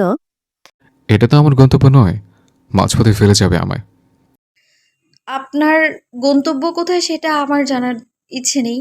তবে আমার গন্তব্যে আপনাকে সঙ্গী করছি না আমি। এটা মনে রাখবেন। অনুভব আর কথা বাড়ালো না। একটু সময়ের প্রয়োজন। ভুল যেহেতু তার, সেহেতু সময় নিয়ে ঠিক করতে হবে। তাই কথা না বাড়িয়ে নেমে পড়ল আর মেঘ দ্রুত গাড়ি নিয়ে জায়গা ত্যাগ করলো। অনুভব গাড়ি থেকে নেমে হাসতে লাগলো। জায়গাটা ওর দাদার কবরস্থানের কাছেই, তাই দেরি না করে দাদার কবর জিয়ারত করতে গেল। কবর জিয়ারত করে দাদার কবরের সামনে দাঁড়িয়ে বলতে লাগলো। তোমার নাতনিকে তো তুমি বেশি ভালোবাসতে, সবসময় তার সাপোর্ট করতে। কিন্তু একদিন আমার সাপোর্ট কি করলে, তোমার নাতনি তোমার সাথে কথা বলা, এমনকি দেখা করাও ছেড়ে দিল। নিজেকে মাঝে মধ্যে অনেক বেশি দোষী মনে হয়। তোমার নাতনির যে জেদ আর রাগ, বাবারে, আমি যে কী করে তার মান ভাঙাবো বুঝতে পারছি না। তবে মনটা কিন্তু অনেক নরম। যতই রাগ দেখাক না কেন, ভালো গুণগুলো ঠিকই প্রকাশ পায়। তুমি তো সবসময় চাইতে যেন ঘরের ছেলে মেয়ে ঘরে যেন থাকে, কিন্তু তোমার নাতির মনে আমার জন্য কোনো ভালোবাসা নেই। তার জীবনে বিশেষ কেউ এসেছে, তার সাথে সে অনেক হ্যাপি থাকবে। তবু আমি শেষবার একটা চেষ্টা করে যাব। শুধু দেখতে চাই ঘৃণার জায়গাটা কি এতটা বড় হয়েছে কিনা, যেখানে ভালোবাসার স্থানটাই ঘৃণা দিয়ে ঢেকে ফেলেছে। এটুকু বলে অনুভব চুপ করে দাঁড়িয়ে রইল। এদিকে অনুভব যে দাদার কবরের সামনে দাঁড়িয়ে আছে তা মেঘ দেখে ফেলেছে। কারণ গাড়ি নিয়ে চলে যাওয়ার পর হঠাৎ দাদার কথা মনে হতেই আবার চলে আসে। আসার পর এই দৃশ্য দেখতে পায়।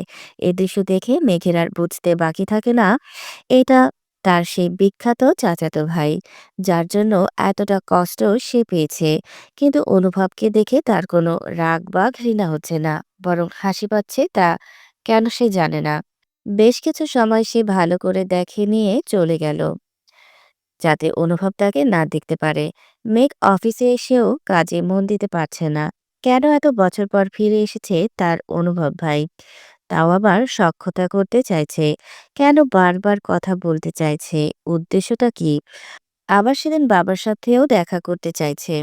তাকে কেন ফলো করছে, তাকে দেখেও কেন রাগ বা ঘৃণা করতে পারছে না। সব মিলেই নিজেকে এলোমেলো লাগছে। মেঘ নিজেকে অনেক কষ্টে শান্ত করে তারপর মনে মনে ভাবল সে আগ বাড়িয়ে কোনো কিছু করতে যাবে না। অনুভব ভাই তার কি করতে চাইছে তা আগে বুঝতে হবে, তাহলে সব কেনর উত্তর মিলবে। মেঘের ভাবনার মাঝেই শুভ কল করেছে। মেঘ রিংটোন শুনে ভাবনা থেকে বের হয়ে এলো। ফোন রিসিভ করে মেঘ বলল। হ্যাঁ, বলো। বল মানে, তুমি কোথায়? আমরা তো তোমার জন্য শপিং মলে অপেক্ষা করছি। সরি, আমি আজ আসতে পারবো না।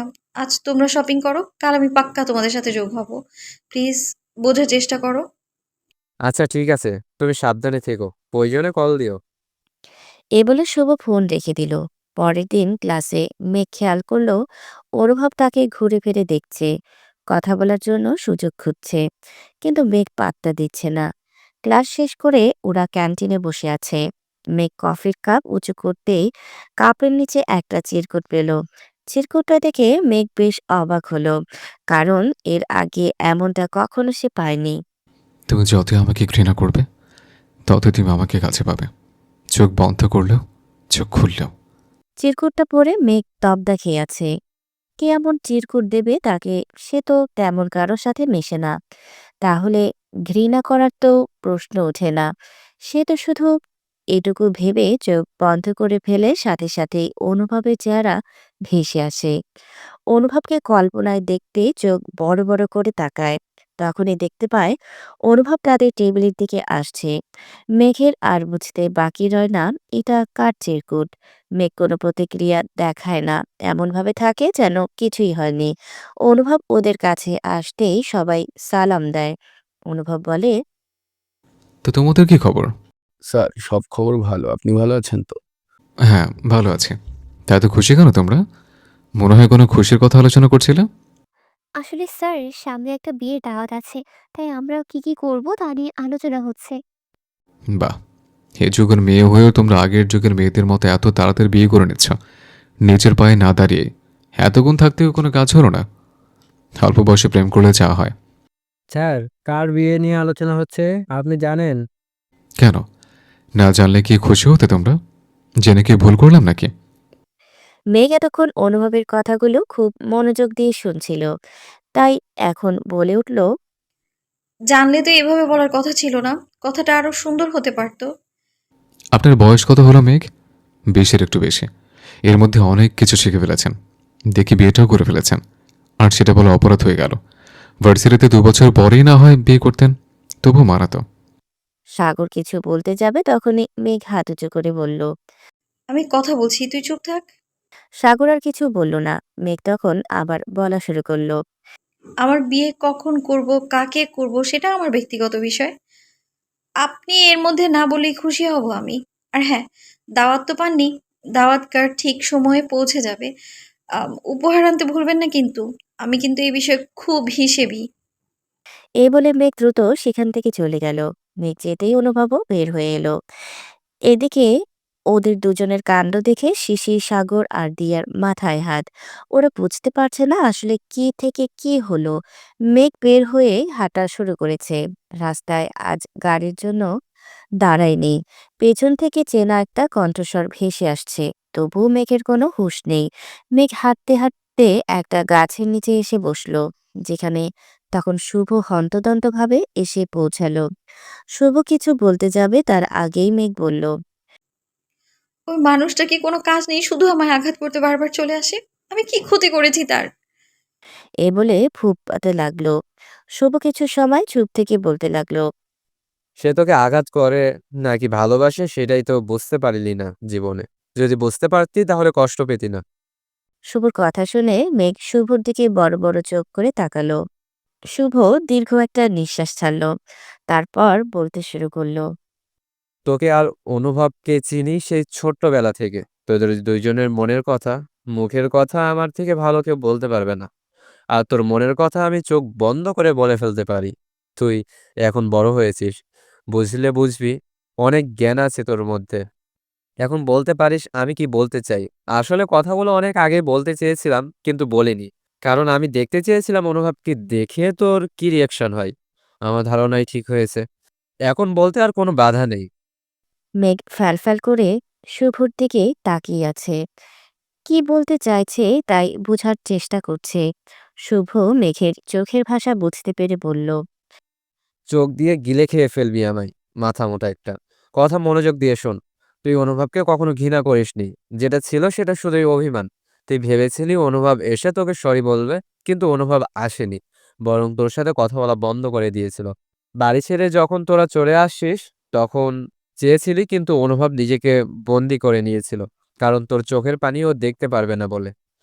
এইটুকু বলে শুভ একটু থামলো। তারপর আবার বলল, অনুভব কোনোদিন তোকে কষ্ট বা আঘাত দেওয়ার কথা মাথাও আনতে পারে না। তোকে আঘাত করার আগে সে নিজেকে আঘাত করা উত্তম মনে করবে। কিন্তু সেদিন কেন এমন করেছিল সেটা উত্তর আমার কাছে নেই। তবে আমি যতটুকু জানি, তোর দাদা, বাবা আর অনুভব সব জানে। এই জন্যই তোর দাদা সেদিন অনুভবের পক্ষ নিয়েছিল। আর তোর বাবা কোনো প্রশ্ন না করে বাড়ি ছেড়েছিল। মেঘ এখন কিছুটা নড়ে চড়ে বসলো। তারপর বলতে লাগলো, আমি একটু শান্তিতে বাঁচতে চাই। ঘৃণা আর রাগ জীবনটাকে শেষ করে দিল আমার। জীবনটা কয়দিনের বলতে পারো? কেন এত অবহেলা? কেন এত কষ্ট? আমি দীর্ঘশ্বাস নিয়ে বাঁচতে চাই না। কষ্টগুলোর দম বন্ধ হয়ে আসে আমার। কষ্টগুলো কি পাওয়ার কথা ছিল আমার? কেন? কেন সবাই মিলে কষ্ট দিল আমায়? শুভ কিছু সময় চুপ থেকে বলল, কষ্টগুলো তুই নিজেকে কল্পনায় তৈরি করেছিস, শুধুমাত্র অনুভব তোকে অপমান আর থাপ্পড় মেরেছিল বলে। কারণ ও তোকে কোনোদিন মারেনি বলে ছোট্ট ছিলি, বুঝিসনি কখন মানুষ অসহায় হয়ে তার কাছের মানুষকে আঘাত করতে পারে। তুই তো সেই কষ্টটা বুকে ধরে রেখে অনুভবে মিশে ফেলেছিস। তোর অনুভবে যে তুমিটা আছে সেটা শুধুই অনুভব, তাও মনে হয় বুঝিস না। তুই অনুভবকে ভালোবাসিস নিজের থেকেও বেশি। এর জন্য ওকে দেখে তোর ঘৃণা বা রাগ হয়নি। মেঘ এখন পুরোই অবাক। কি বলছে তার শুভ ভাই? মেঘ কিছু বলতে যাবে তার আগেই শুভ বলল, আমাকে কোনো প্রশ্ন করতে হবে না, নিজেকে প্রশ্ন কর। কথাগুলো সত্যি নাকি মিথ্যা? আমি তোর কাছে থাকি বা না থাকি, সব খবর রাখি, এটা তোর জানা। সেজন্য মাথায় চাপ নিতে হবে না। নিজেকে সময় দে আর ভাব, আমি ভুল কিছু বলেছি নাকি। মেঘ আর কিছু বলল না। শুভ মেঘকে মেঘদের বাসায় নামিয়ে দিয়ে চলে গেল। শুভ আর মেঘের এত সময় কথা বলা একজন দূর থেকে ঠিকই দেখতেছিল আর রাগে ফেটে পড়ছিল। মেঘ বাসায় এসে ভাবতে থাকে শুভর কথাগুলো। কথাগুলো সব যুক্তিসঙ্গত হলেও কিন্তু ও নিজে যে অনুভবকে ভালোবাসে সেটা মানতে নারাজ। এটা কখনো সম্ভব নয়, কারণ ওভাবে কখনো চিন্তা তো দূরে থাক, কল্পনাও করেনি। ছাদে বসে বসে আকাশের দিকে তাকিয়ে বলতে লাগলো, ভালোবাসা কি এতই সহজ? ঘৃণা আর রাগ থেকে না চাইতেই হয়ে যাবে? জীবন কি এতই সস্তা? বললো আর হয়ে গেল। নিজে নিজেকে এভাবে বোঝালো, কিন্তু মনটা কতক্ষণ মানবে সে নিজেই জানে না। রাতেও ঠিকমতো ঘুমাতে পারল না। এদিকে অনুভবের শুধু রাগ হচ্ছে, কেন হচ্ছে এত রাগ সে বুঝতে পারছে না। মেঘ আজকের ভার্সিটিতে আসেনি, এজন্য অনুভবের আরো বেশি রাগ হচ্ছে। অনুভব ঠিক করলো আজ ভার্সিটি শেষ করে মেঘের অফিসে যাবে। সরাসরি কথা না বললে আরো অনেক বেশি দেরি হয়ে যাবে। যেমন ভাবা তেমন কাজ। অনুভব ক্লাস শেষ করে অফিসে গেল, কিন্তু সেখানেও মেঘকে পেল না। তখন অনুভব চলে আসতে নেবে দেখতে পেল শুভ একজনের সাথে কথা বলছে। শুভকে দেখে অনুভব তার দিকে এগিয়ে গেল। শুভ অনুভবকে এখনো দেখতে পায়নি। অনুভব শুভর পেছন থেকে কাঁধে হাত রাখল। শুভ নিজের কাঁধে কারো স্পর্শ পেয়ে পেছনে ফিরে তাকালো। অনুভবকে দেখে মিষ্টি করে হাসল। অনুভব তা দেখে বেশ রাগ হলো। শুভ সামনে লোকটিকে কাজ বুঝিয়ে দিয়ে অনুভবকে একটা সালাম দিয়ে বলল, আমার সাথে আসেন স্যার। এ বলে নিজের কেবিনের দিকে যেতে লাগলো। অনুভব ও শুভকে অনুসরণ করতে লাগলো। শুভ আর অনুভব দুজন মুখোমুখি হয়ে বসে আছে। অনুভব কি বলবে বুঝে উঠতে পারছে না। শুভই আগে কথা শুরু করলো। স্যার, আপনি কি খাবেন, চা না কফি? অনুভব বলল। কফি। শুভ পিয়নকে ডেকে 2 কাপ কফির কথা বলল। তারপর বলতে লাগলো, নিশ্চয়ই আপনি মেঘের কাছে এসেছেন। আসলে আজও অফিসে আসবে না, আমাকে মেসেজ দিয়ে জানিয়েছে। যদি আমাকে বলা যায় তাহলে বলতে পারেন, আমি আপনাকে সাহায্য করব। অনুভব শুভকে ভালো করে দেখে নিয়ে তারপর বলল। আপনি কি আমাকে চেনেন? শুভ একটা রহস্যময় হাসি দিল, তারপর বলতে লাগলো, আমি আপনাকে যতটুকু চিনি বা জানি বলে ততটুকু আপনিও আমাকে জানেন না। আপনার এ টু জেড আমার জানা। তবে মাঝে কিছু শব্দের মধ্যে একটু উল্টাপাল্টা হয়ে যায় আর কি। তবে নির্দ্বিধায় আমাকে আপনার সমস্যা বলতে পারেন, আর সাথে বিশ্বাসও করতে পারেন। অনুভব কি বলবে বুঝতে পারছে না, তবুও অনেক দ্বিধা নিয়ে বলল। আমরা কি পূর্ব পরিচিত? কেন যেন মনে হচ্ছে আপনি আমাকে চেনেন। শুভ এত সময় অনেক কষ্টে হাসি চেপে রেখেছিল, কিন্তু এখন আর রাখতে পারল না। উচ্চস্বরে হেসে দিল। শুভর হাসি দেখে অনুভব কিছুটা বোকা বনে গেল। অনুভবের চেহারা দেখে শুভ হাসতে হাসতে বলল, আরে শালা, তোর কবে বুদ্ধি হবে? তুই আমাকে ভুলে গেছিস? আমি কিন্তু তোকে প্রথম দেখাতেই চিনে ফেলেছি। আর আমি ফারদিন খান, তোর ছোটবেলার বন্ধু। শুভর মুখে ফারদিন নামটা শুনে অনুভব বেশ বড় একটা ঝাটকা খেল। সে ফারদিনকেও চিনতে পারেনি। তাহলে তোকে শুভ কেন বলে ওরা সবাই? আরে মেঘ আমাকে ভালোবাসবে শুভ ভাই বলে ডাকে, তাই ওর বন্ধুরাও বলে। আমি ওর সব বিপদে আপদে থাকি, তাই ভালোবেসে শুভ ডাকে। আমি ছাড়া কাউকে বিশ্বাস করতে পারে না বলে। শুভর কথাগুলো শুনে অনুভব হাঁ করে তাকিয়ে রইল ওর দিকে। শুভ অনুভবকে দেখে বলল, এত চাপ নিতে হবে না মাথায়, কফি খা আগে, আমি সব খুলে বলছি। অনুভব তবুও শুভর দিকে কৌতূহলী দৃষ্টি নিয়ে তাকিয়ে রইল। শুভ আস্তে আস্তে বলতে লাগলো, তুই তো জানিস বাবা কোম্পানির চাকরি করতেও হঠাৎ কিছু লোক ক্ষিরজস্ত করে বাবাকে দোষ দিয়ে চাকরি থেকে বের করে দেয়। বাবা তখন দিশেহারা হয়ে পড়ে। শুনেছিলাম তোর বাবা শুনেছিলাম তোর দাদা বুদ্ধি দেয় বাবাকে তোর চাচার সাথে যোগাযোগ করতে। বাবাও তাই করে। তারপর সেখান থেকেই পরে তারা পার্টনারশিপ করে। আমি এগুলো আগে জানতাম না। অষ্টম শ্রেণীতে এই ঘটনা ঘটে। তাই তো হঠাৎ সব ছেড়ে আমরা আসি উত্তরার দিকে। প্রথম দিকে অনেক কষ্টে চলতে হয়েছে আমাদের। তোর সাথে যোগাযোগ করার কোনো উপায় ছিল না। কিন্তু আমি জানতাম একদিন দেখা হবেই। এ বলে শুভ থামল। তারপর আবার বলতে লাগলো। দশম শ্রেণীতে যখন পড়ি হঠাৎ একদিন রাস্তায় মেঘের সাথে দেখা হয়। ও মনে হয় ক্লাস 6-এ পড়ে। কিছুটা অসুস্থ দেখাচ্ছিল। পাশে আন্টি ছিল। আমি এগিয়ে গেলাম। কথা বলে জানতে পারলাম আমরা যে বাসায় থাকি তার 4 বাসা পরে ওরা ওখানে থাকে। এরপর থেকে মাঝে মধ্যে মেঘের বাসায় যেতাম। পরে শুনতে পারি তুই সেদিন যা করেছিলি সেজন্য মেয়েটা অনেক ড্রামার মধ্যে দিয়ে যাচ্ছে। কারো সাথে কথা বলে না। মাঝে মধ্যে ঘুমের মধ্যে কান্না করে ওঠে। ভয়ে জ্বর বাজে। আরো বিভিন্ন ধরনের সমস্যা হয়। শুনে অনেক কষ্ট পেয়েছিলাম। আর তোর ওপর রাগ উঠেছিল। কিন্তু এতটুকু বিশ্বাস তোর ওপর ছিল যে তুই যা করেছিলি হয়তোবা মেঘের ভালোর জন্যই। তাই আর রাগ পুষে রাখিনি। এরপর থেকে আমি ওর সাথে যতটুকু পারতাম সময় দিতাম, গল্প করতাম, যাতে ও কিছুটা স্বাভাবিক হতে পারে। তবে ভেবে রেখেছিলাম যেদিন তোর সাথে আবার দেখা হবে সেদিন জিজ্ঞেস করব। শুভর কথাগুলো শুনে অনুভবের চোখে পানি টলমল করছে। তার জন্য তার পিচিটা কতটা কষ্ট পেয়েছে, কিন্তু সে তো নিরুপায় ছিল। তা না হলে আজ এরপর আর ভাবতে পারল না। এবার অনুভব মুখ খুলে বলল। আমার উপর বিশ্বাস রাখার জন্য তোকে ধন্যবাদ। কিন্তু তুই তো জানতি পিচ্চিটা আমার কি। তবুও তুই কিভাবে ওকে বিয়ে করেছিস? তোর একবার আমার কথা মনে হলো না? অনুভবের কথা শুনে শুভ যেন আকাশ থেকে পড়ল। কি বলছে? বিয়ে করছে, তাও মেঘকে? শুভ বলল। তোর মাথায় কি নষ্ট হয়ে গেছে? কি যা তা বলিস? মেঘ আমার কাছে আপন বোনের থেকেও কম না। তাছাড়া একদিন তোকে মজা করে মেঘের কথা বলতে তুই আমাকে যে মার দিয়েছিলি, তারপর মরে গেলেও ও চিন্তা মাথায় আনিনি। আর মেঘও আমাকে বড় ভাইয়ের চোখে দেখে। একটা তুই কথাই থেকে শুনলি। অনুভব শুভকে কফি হাউসের সব কথা খুলে বলল। শুভ সব শুনে হাসতে হাসতে শেষ। শুভ অনেক কষ্টে হাসি থামিয়ে বলতে লাগলো। এ কথা তুই কোথা থেকে শুনলি? আরে আমি ইরা নামের একটা মেয়েকে ভালোবাসি। সে লন্ডনে থাকে। তার সাথেই বিয়ের কথা ফাইনাল করেছি। তুই না জেনেই কত কিছু চিন্তা করে ফেলেছিস। অনুভব মাথায় হাত দিয়ে বলল। সর্বনাশ করেছে। এর জন্য আমি পিচ্চিকে কালকে কথাও শুনিয়েছে। হ্যাঁ, তোরা কিভাবে ভাঙাবো বুঝতে পারছি না। বুদ্ধি দে আমায়। শুভ অনুভবের কথায় হাসবে না কাঁদবে বুঝে উঠতে পারছে না। দুজনেই কিছু সময় চুপ করে বসে রইল। তারপর শুভ বলল।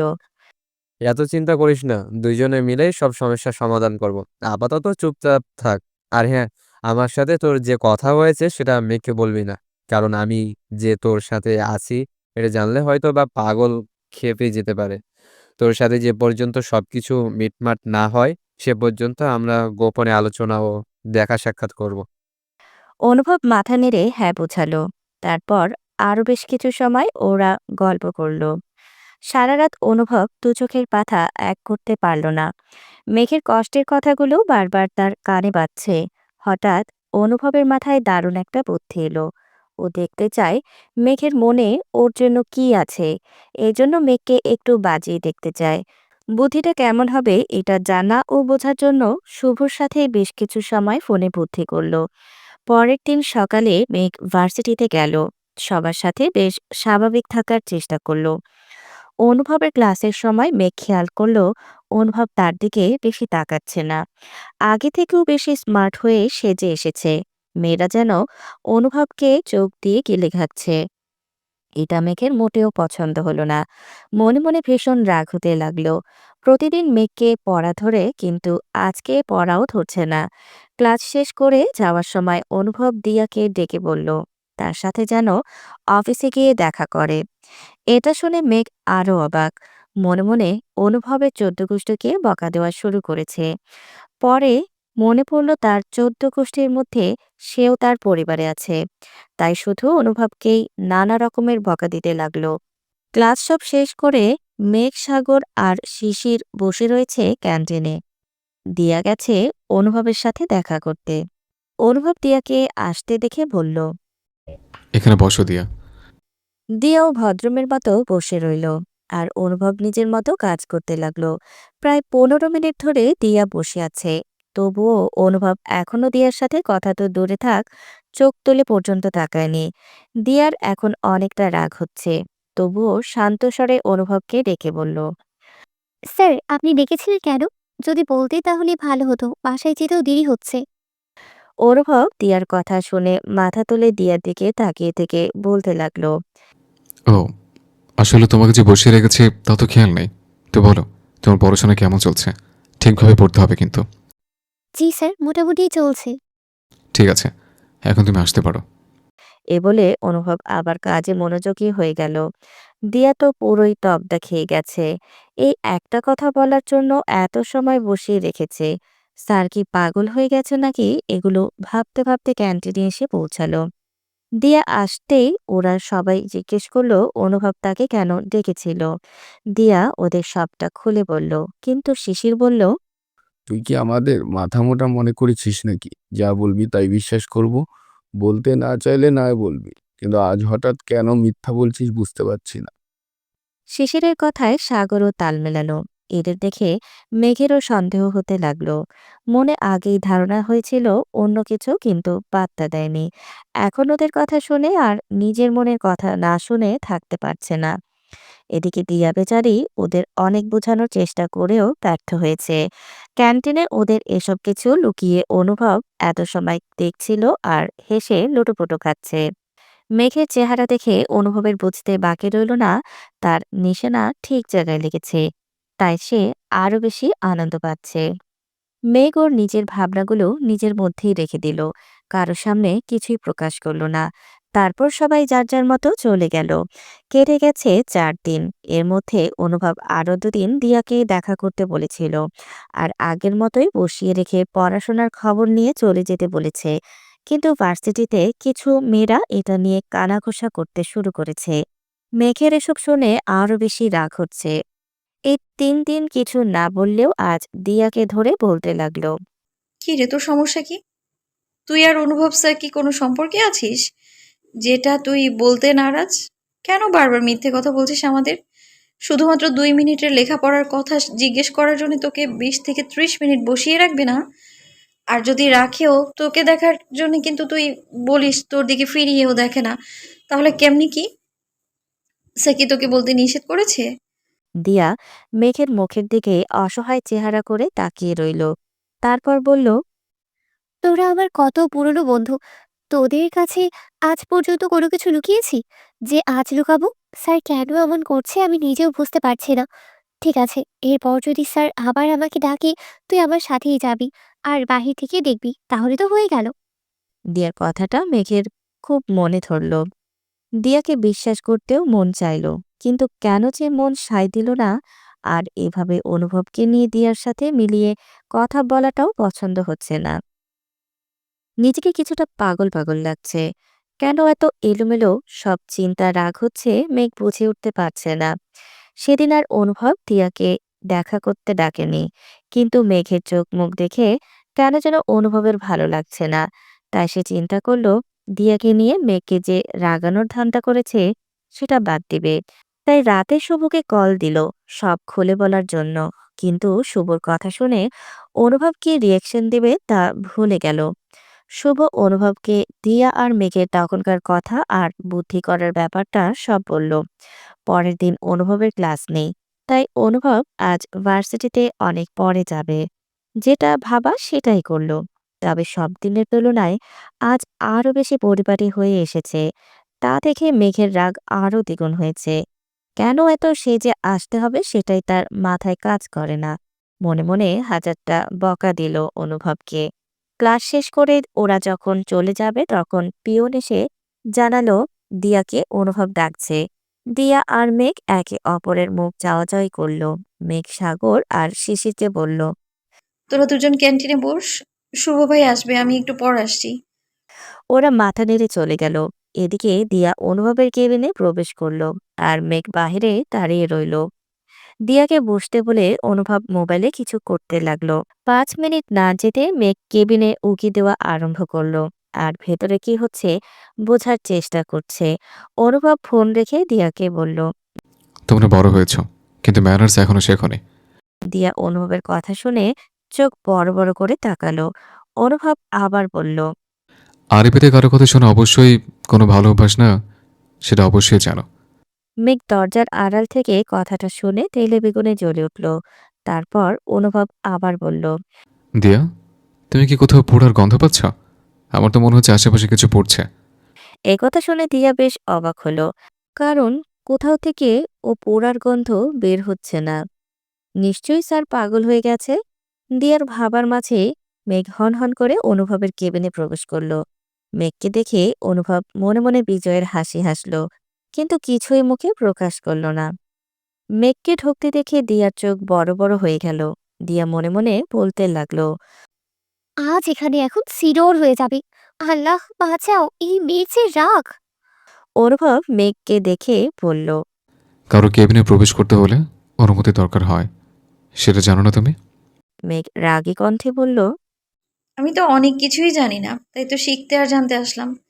তার আগে আমাকে বলেন, আপনি যে দিয়াকে ডেকে নিয়ে এসে বসিয়ে রাখেন, সেটা নিয়ে মানুষজন যে কত কথা রটাচ্ছে, তা কি আপনার জানা নেই?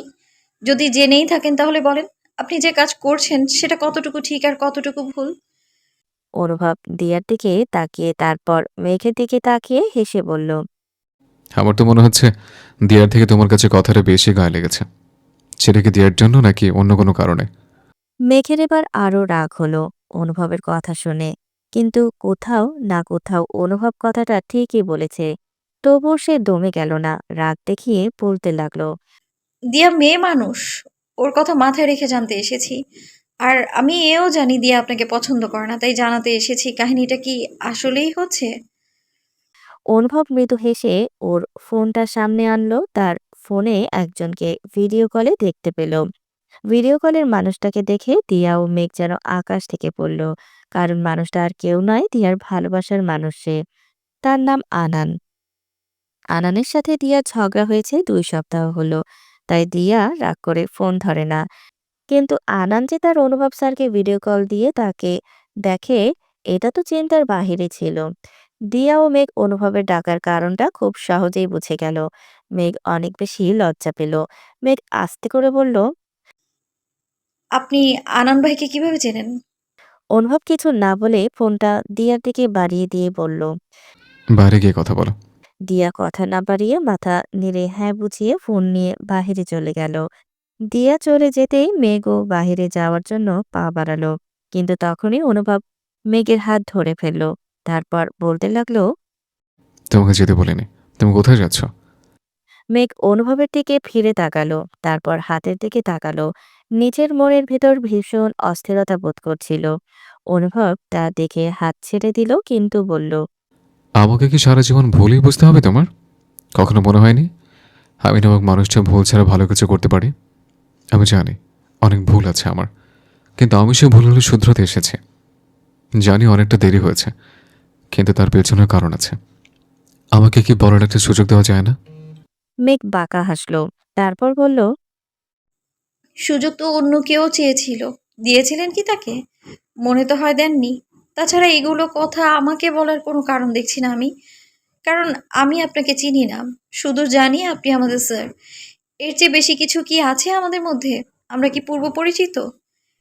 মেঘের কথা শুনে অনুভব শান্ত চোখ জোড়া নিয়ে ঘুর লাগা দৃষ্টিতে মেঘের দিকে চেয়ে রইল কিছু সময়। আপন মনে মেঘের চেহারা মুখস্থ করে নিল। মেঘও চেয়েছিল কিছু সময়, কিন্তু বেশ কিছুটা অস্বস্তি কাজ করছিল, কারণ এভাবে কখনো কারো দিকে তাকিয়ে থাকেনি। তাই যত তাড়াতাড়ি সম্ভব চোখ ফিরিয়ে নিল। অনুভব কিছু বলতে যাবে তখনই দিয়া প্রবেশ করলো, তাই আর অনুভব কিছু বলল না। দিয়া ফোনটা অনুভবের হাতে দিয়ে বিদায় নিয়ে দুজনেই বেরিয়ে পড়ল। ওরা যেতেই অনুভব বলতে লাগলো।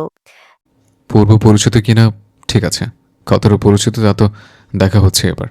এখন যা হবে সামনাসামনি, আর কোনো লুকোচুরি নয়। অনেক হয়েছে, নিজেকে সত্যের মুখোমুখি করতে হবে। তাছাড়া সামনে মেঘের জন্মদিন, ওই দিনটা এবার আমি চাই আমার সাথেও কাটাক। তারপর আর কিছু না ভেবে কেবিন থেকে বের হয়ে গেল। এদিকে মেঘের মধ্যে কিছুটা লজ্জা আর ঘৃণাবোধ হচ্ছে নিজের প্রতি। কেন সে বাড়াবাড়ি করতে গেল? হুটহাট করে রাগ না করে শান্ত মাথায় কাজ করলো না, নিজের মাথায় চাটি মেরে বিড়বিড় করতে লাগলো। দিয়া মেঘকে উদ্দেশ্য করে বলল, অনেক বড় ভুল হয়ে গেছে রে, এমনটা করা ঠিক হয়নি। থাক, বাদে, যদি কোনোদিন সুযোগ হয় স্যারের কাছে সরি বলে নেবনি। মেঘ কিছুই বলল না। ক্যান্টিনে গিয়ে দেখলো শুভও চলে এসেছে। ওরা সবাই শপিংয়ে যাবে। মেঘের যাবার কোনো ইচ্ছে ছিল না, তবুও বাধ্য হয়ে যেতে হলো। সবাই খুব আনন্দ নিয়ে শপিং করছে, কিন্তু মেঘ কিছুটা অন্যমনস্ক হয়ে আছে। শুভ সব বুঝতে পারছে কিন্তু কিছুই বলছে না। রাতে মেঘ নিজের রুমে বসে বসে নিজের হাতের দিকে তাকাচ্ছে আর কেমন যেন অন্যরকম অস্থিরতার মধ্যে পড়েছে। কেন এমন হচ্ছে বুঝে উঠতে পারছে না। খুব করে মন চাইছে অনুভবকে দেখতে বা কথা বলতে, কিন্তু কোনোটাই সম্ভব নয়। তাছাড়া আগ বাড়িয়ে তো কথাও আর বলবে না। আজকে যা করেছে ভেবেই আরো অস্থির হচ্ছে। এদিকে অনুভব ভাবছে কিভাবে আরো মেঘকে দুর্বল করে দেওয়া যায়। পরিচিত হবার এত শখ, এবার বুঝবে অনুভব কি জিনিস। এই ভেবে অনুভব একজনকে একটা মেসেজ দিল, তারপর একটা বাঁকা হাসি হাসল। পরের দিন ভার্সিটিতে মেঘ একটু তাড়াতাড়ি এসেছে, কারণ সারা রাত তার ঘুম হয়নি, তাই বাড়ি থেকে আগেই বের হয়ে গেছে। কিন্তু এসেই দেখে বড় ভাইয়েরা বসে রাগিং করছে।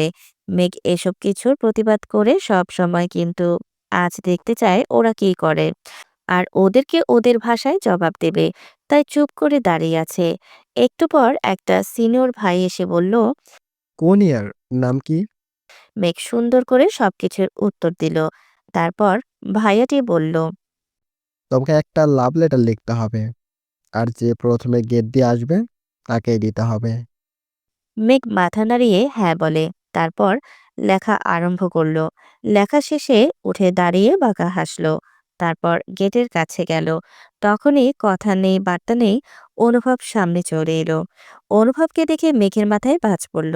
অনুভব মেঘকে দেখে মিটিমিটি হাসতে লাগলো। তারপর বলল, কিছু কি বলতে চাও, নাকি পরিচিত হতে এসছো? মেঘ মনে মনে রাগ করলো, কিন্তু কিছুই বলল না। কাপা হাতে চিঠিটা অনুভবকে দিয়ে বলল। এটা নিন, ওই ভাইয়ার আপনাকে দিতে বলেছে। অনুভব বলল। তা ঠিক আছে, কিন্তু লেখাটা কি তুমি লিখেছ? মেঘ হাসি দিয়ে বলল। জি, আমি লিখেছি। অনুভব চিঠিটা খুলে পড়তে লাগলো। চিঠিটা পড়ে অনুভবের মাথায় হাত, কারণ কিছুতে লেখা ছিল, ডিয়ার কেউ একজন, পত্রের প্রথমেই জানাই ডেটল স্যাভলনের জীবাণুমুক্ত ভালোবাসা। আশা করি নাইসেল পাউডার মেখে ভালোই আছো। আমি তোমাকে ডেইরি মিল্কের মতো পছন্দ করি। তোমাকে দেখলে আইসক্রিমের মতো গলে যাই। তোমাকে ছাড়া আমার জীবন চায়না মোবাইলের মতো মূল্যহীন। আর কিছু লিখে তোমার ফেয়ার হ্যান্ডসাম ক্রিম মাখার মূল্যবান সময় নষ্ট করতে চাই না। আমি কোনোদিন পত্র লিখিনি, তাই যদি কোনো ভুল হয়ে থাকে তাহলে সার্ফ এক্সেল দিয়ে মুছে ফেলো। আর যদি হাসি আসে তাহলে পেপসোডিন দিয়ে দাঁত ব্রাশ করে নিও। আমার পত্র পড়ে যদি তোমার মাথা গরম হয় তাহলে নবরত্ন কুল তেল দিয়ে মাথা ঠান্ডা করে নিও। ইতি, পরিচয় হবার দরকার নেই। অনুভব বুকের বাম পাশে হাত রেখে বড় বড় নিঃশ্বাস নিচ্ছে। কি ভয়ঙ্কর চিঠি রে বাবা! বাপের জন্মে এমন চিঠি কেউ কোনোদিন দেখেছে বলে মনে হয় না। চিঠি পড়ে সে এতটাই হতভম্ব, হতবিহ্বল হয়ে গিয়েছিল যে মেঘ যে তার সামনে থেকে চলে গেছে সে খেয়ালই করেনি। তবুও চিঠিটা খুব যত্ন করে বুকের বাম পাশে ভাঁজ করে রেখে দিল। তারপর মনে মনে বলল, ও কি কোনোভাবে বুঝে গেছে যে এটা আমার প্ল্যান ছিল? তা না হলে শেষে এমন সম্বোধন কেন করলো? যাই হোক, বুদ্ধি আছে বলা যায়। তবে চিঠির উত্তরটা তো দিতেই হবে। এই বলে বাঁকা হাসলো। এদিকে মেঘ ক্লাসে ঢুকে রহস্যময় হাসি দিল। এ হাসির কারণ হলো সে বাজিমাত করতে পেরেছে। মেঘের ভাবনার মাঝেই সাগর শিশির ও দিয়া আসলো আর বলতে লাগলো, তুই বলে অনুভব স্যারকে লাভ লেটার দিয়েছিস, এই বলিস স্যারকে দেখতে পারিস না, কিন্তু পুরো ক্যাম্পাসের সামনে এটা তুই কিভাবে করলি? আমাদের জন্য একটু অপেক্ষা করতে পারতি না? এতটাই পর হয়ে গেলাম আমরা। মেঘ তিনজনের দিকে তাকিয়ে বড় বড় চোখ করে বলতে লাগলো। ড্রামা করা শেষ তোদের? সাগর আমতা আমতা করে বলল, দেখো বনু, আমরা ড্রামা করি না, যা সত্যি তাই বলছি। রাগ কেন করছিস? এত পর কিভাবে করে দিলি? মেঘ রাগের লোক নিয়ে সাগরের দিকে তাকিয়ে হাত বাড়িয়ে সাগরের কান ধরে বলল, তোরা এত খবর পেয়েছিস অথচ আমি এটা কেন করেছি সেটা তোরা জানিস না। এটা বিশ্বাস করতে বলবি না। এখন সুন্দর করে সিটে বস, কারণ স্যার এলে বলে। মেঘের কথা শুনে ওরা হো হো করে হেসে দিয়ে সিটে বসলো। কারণ এখন বেশি কথা বাড়ালে সবগুলোকে মার দিতে মেঘের দেরি হবে না। তাই ওরা আর কিছুই বলল না। ক্লাস শেষ করে ওরা সবাই ক্যান্টিনে গিয়ে বসলো। অনুভবের ক্লাসে ওরা কোনো ঝামেলা করেনি। লোক জানাজানি করে তামাশা করা ওরা ভুলেও করবে না। ক্যান্টিনের আড্ডার মাঝেই একটা ছেলে এসে মেঘের উদ্দেশ্যে বলল, আপু, এই বইটা আপনাকে দিতে বলেছে। মেঘ কিছু না বলে বইটা হাতে নিতেই ছেলেটা তখনই চলে গেল। মেঘ কিছু জিজ্ঞেস করতে পারল না। বইটা ছিল ওদের ডিপার্টমেন্টের বই। বইটা হাতে নিয়ে কিছু সময় নাড়াচাড়া করে ব্যাগে ঢোকালো, সাথে বাঁকা হাসলো, যার অর্থ কেউ বুঝল না। বইটা কার? আর কে দিতে বললো? আর কেন? সব কেনর উত্তর খুঁজতে যাবি না, কারণ উত্তর পাবি না। কেউ আর কিছুই বলল না, কারণ মেঘ যে ঘাড়তারা সে বলবে না বুঝিয়ে দিয়েছে। রাতে ঘুমানোর আগে মেঘ বইটা বের করলো, কারণ ও জানে এটা কোনো বই না। এখানে মেঘের চিঠির উত্তর দিয়েছে অনুভব। অনুভব কি করতে পারে তার ধারণা হয়ে গেছে তার। বইটা খুলেই দেখতে পেল যেটা ভেবেছিল সেটাই, কিন্তু চিঠি না ছিল চিরকুট। চিরকুট ছিল নীল রঙের কাগজের উপর লেখা, চিরকুট। রসহীন তেতো আমি, পারি না কিছু আমি। চেষ্টায় কত তেষ্টা মিলায়, আর কিভাবে মেলাবো তোমায়।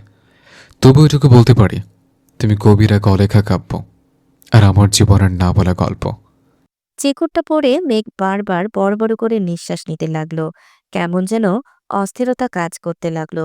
কি বলবে আর করবে বুঝে উঠতে পারল না। অনেক অস্থিরতা নিয়ে কোনো মতে রাত পার করলো। সকালবেলা মেঘের আম্মু ওর ছোট ভাইকে নিয়ে স্কুলে গেছে। মেঘ ভার্সিটিতে যাওয়ার জন্য রেডি হচ্ছিল। তখনই দরজার ডোরবেল বাজলো।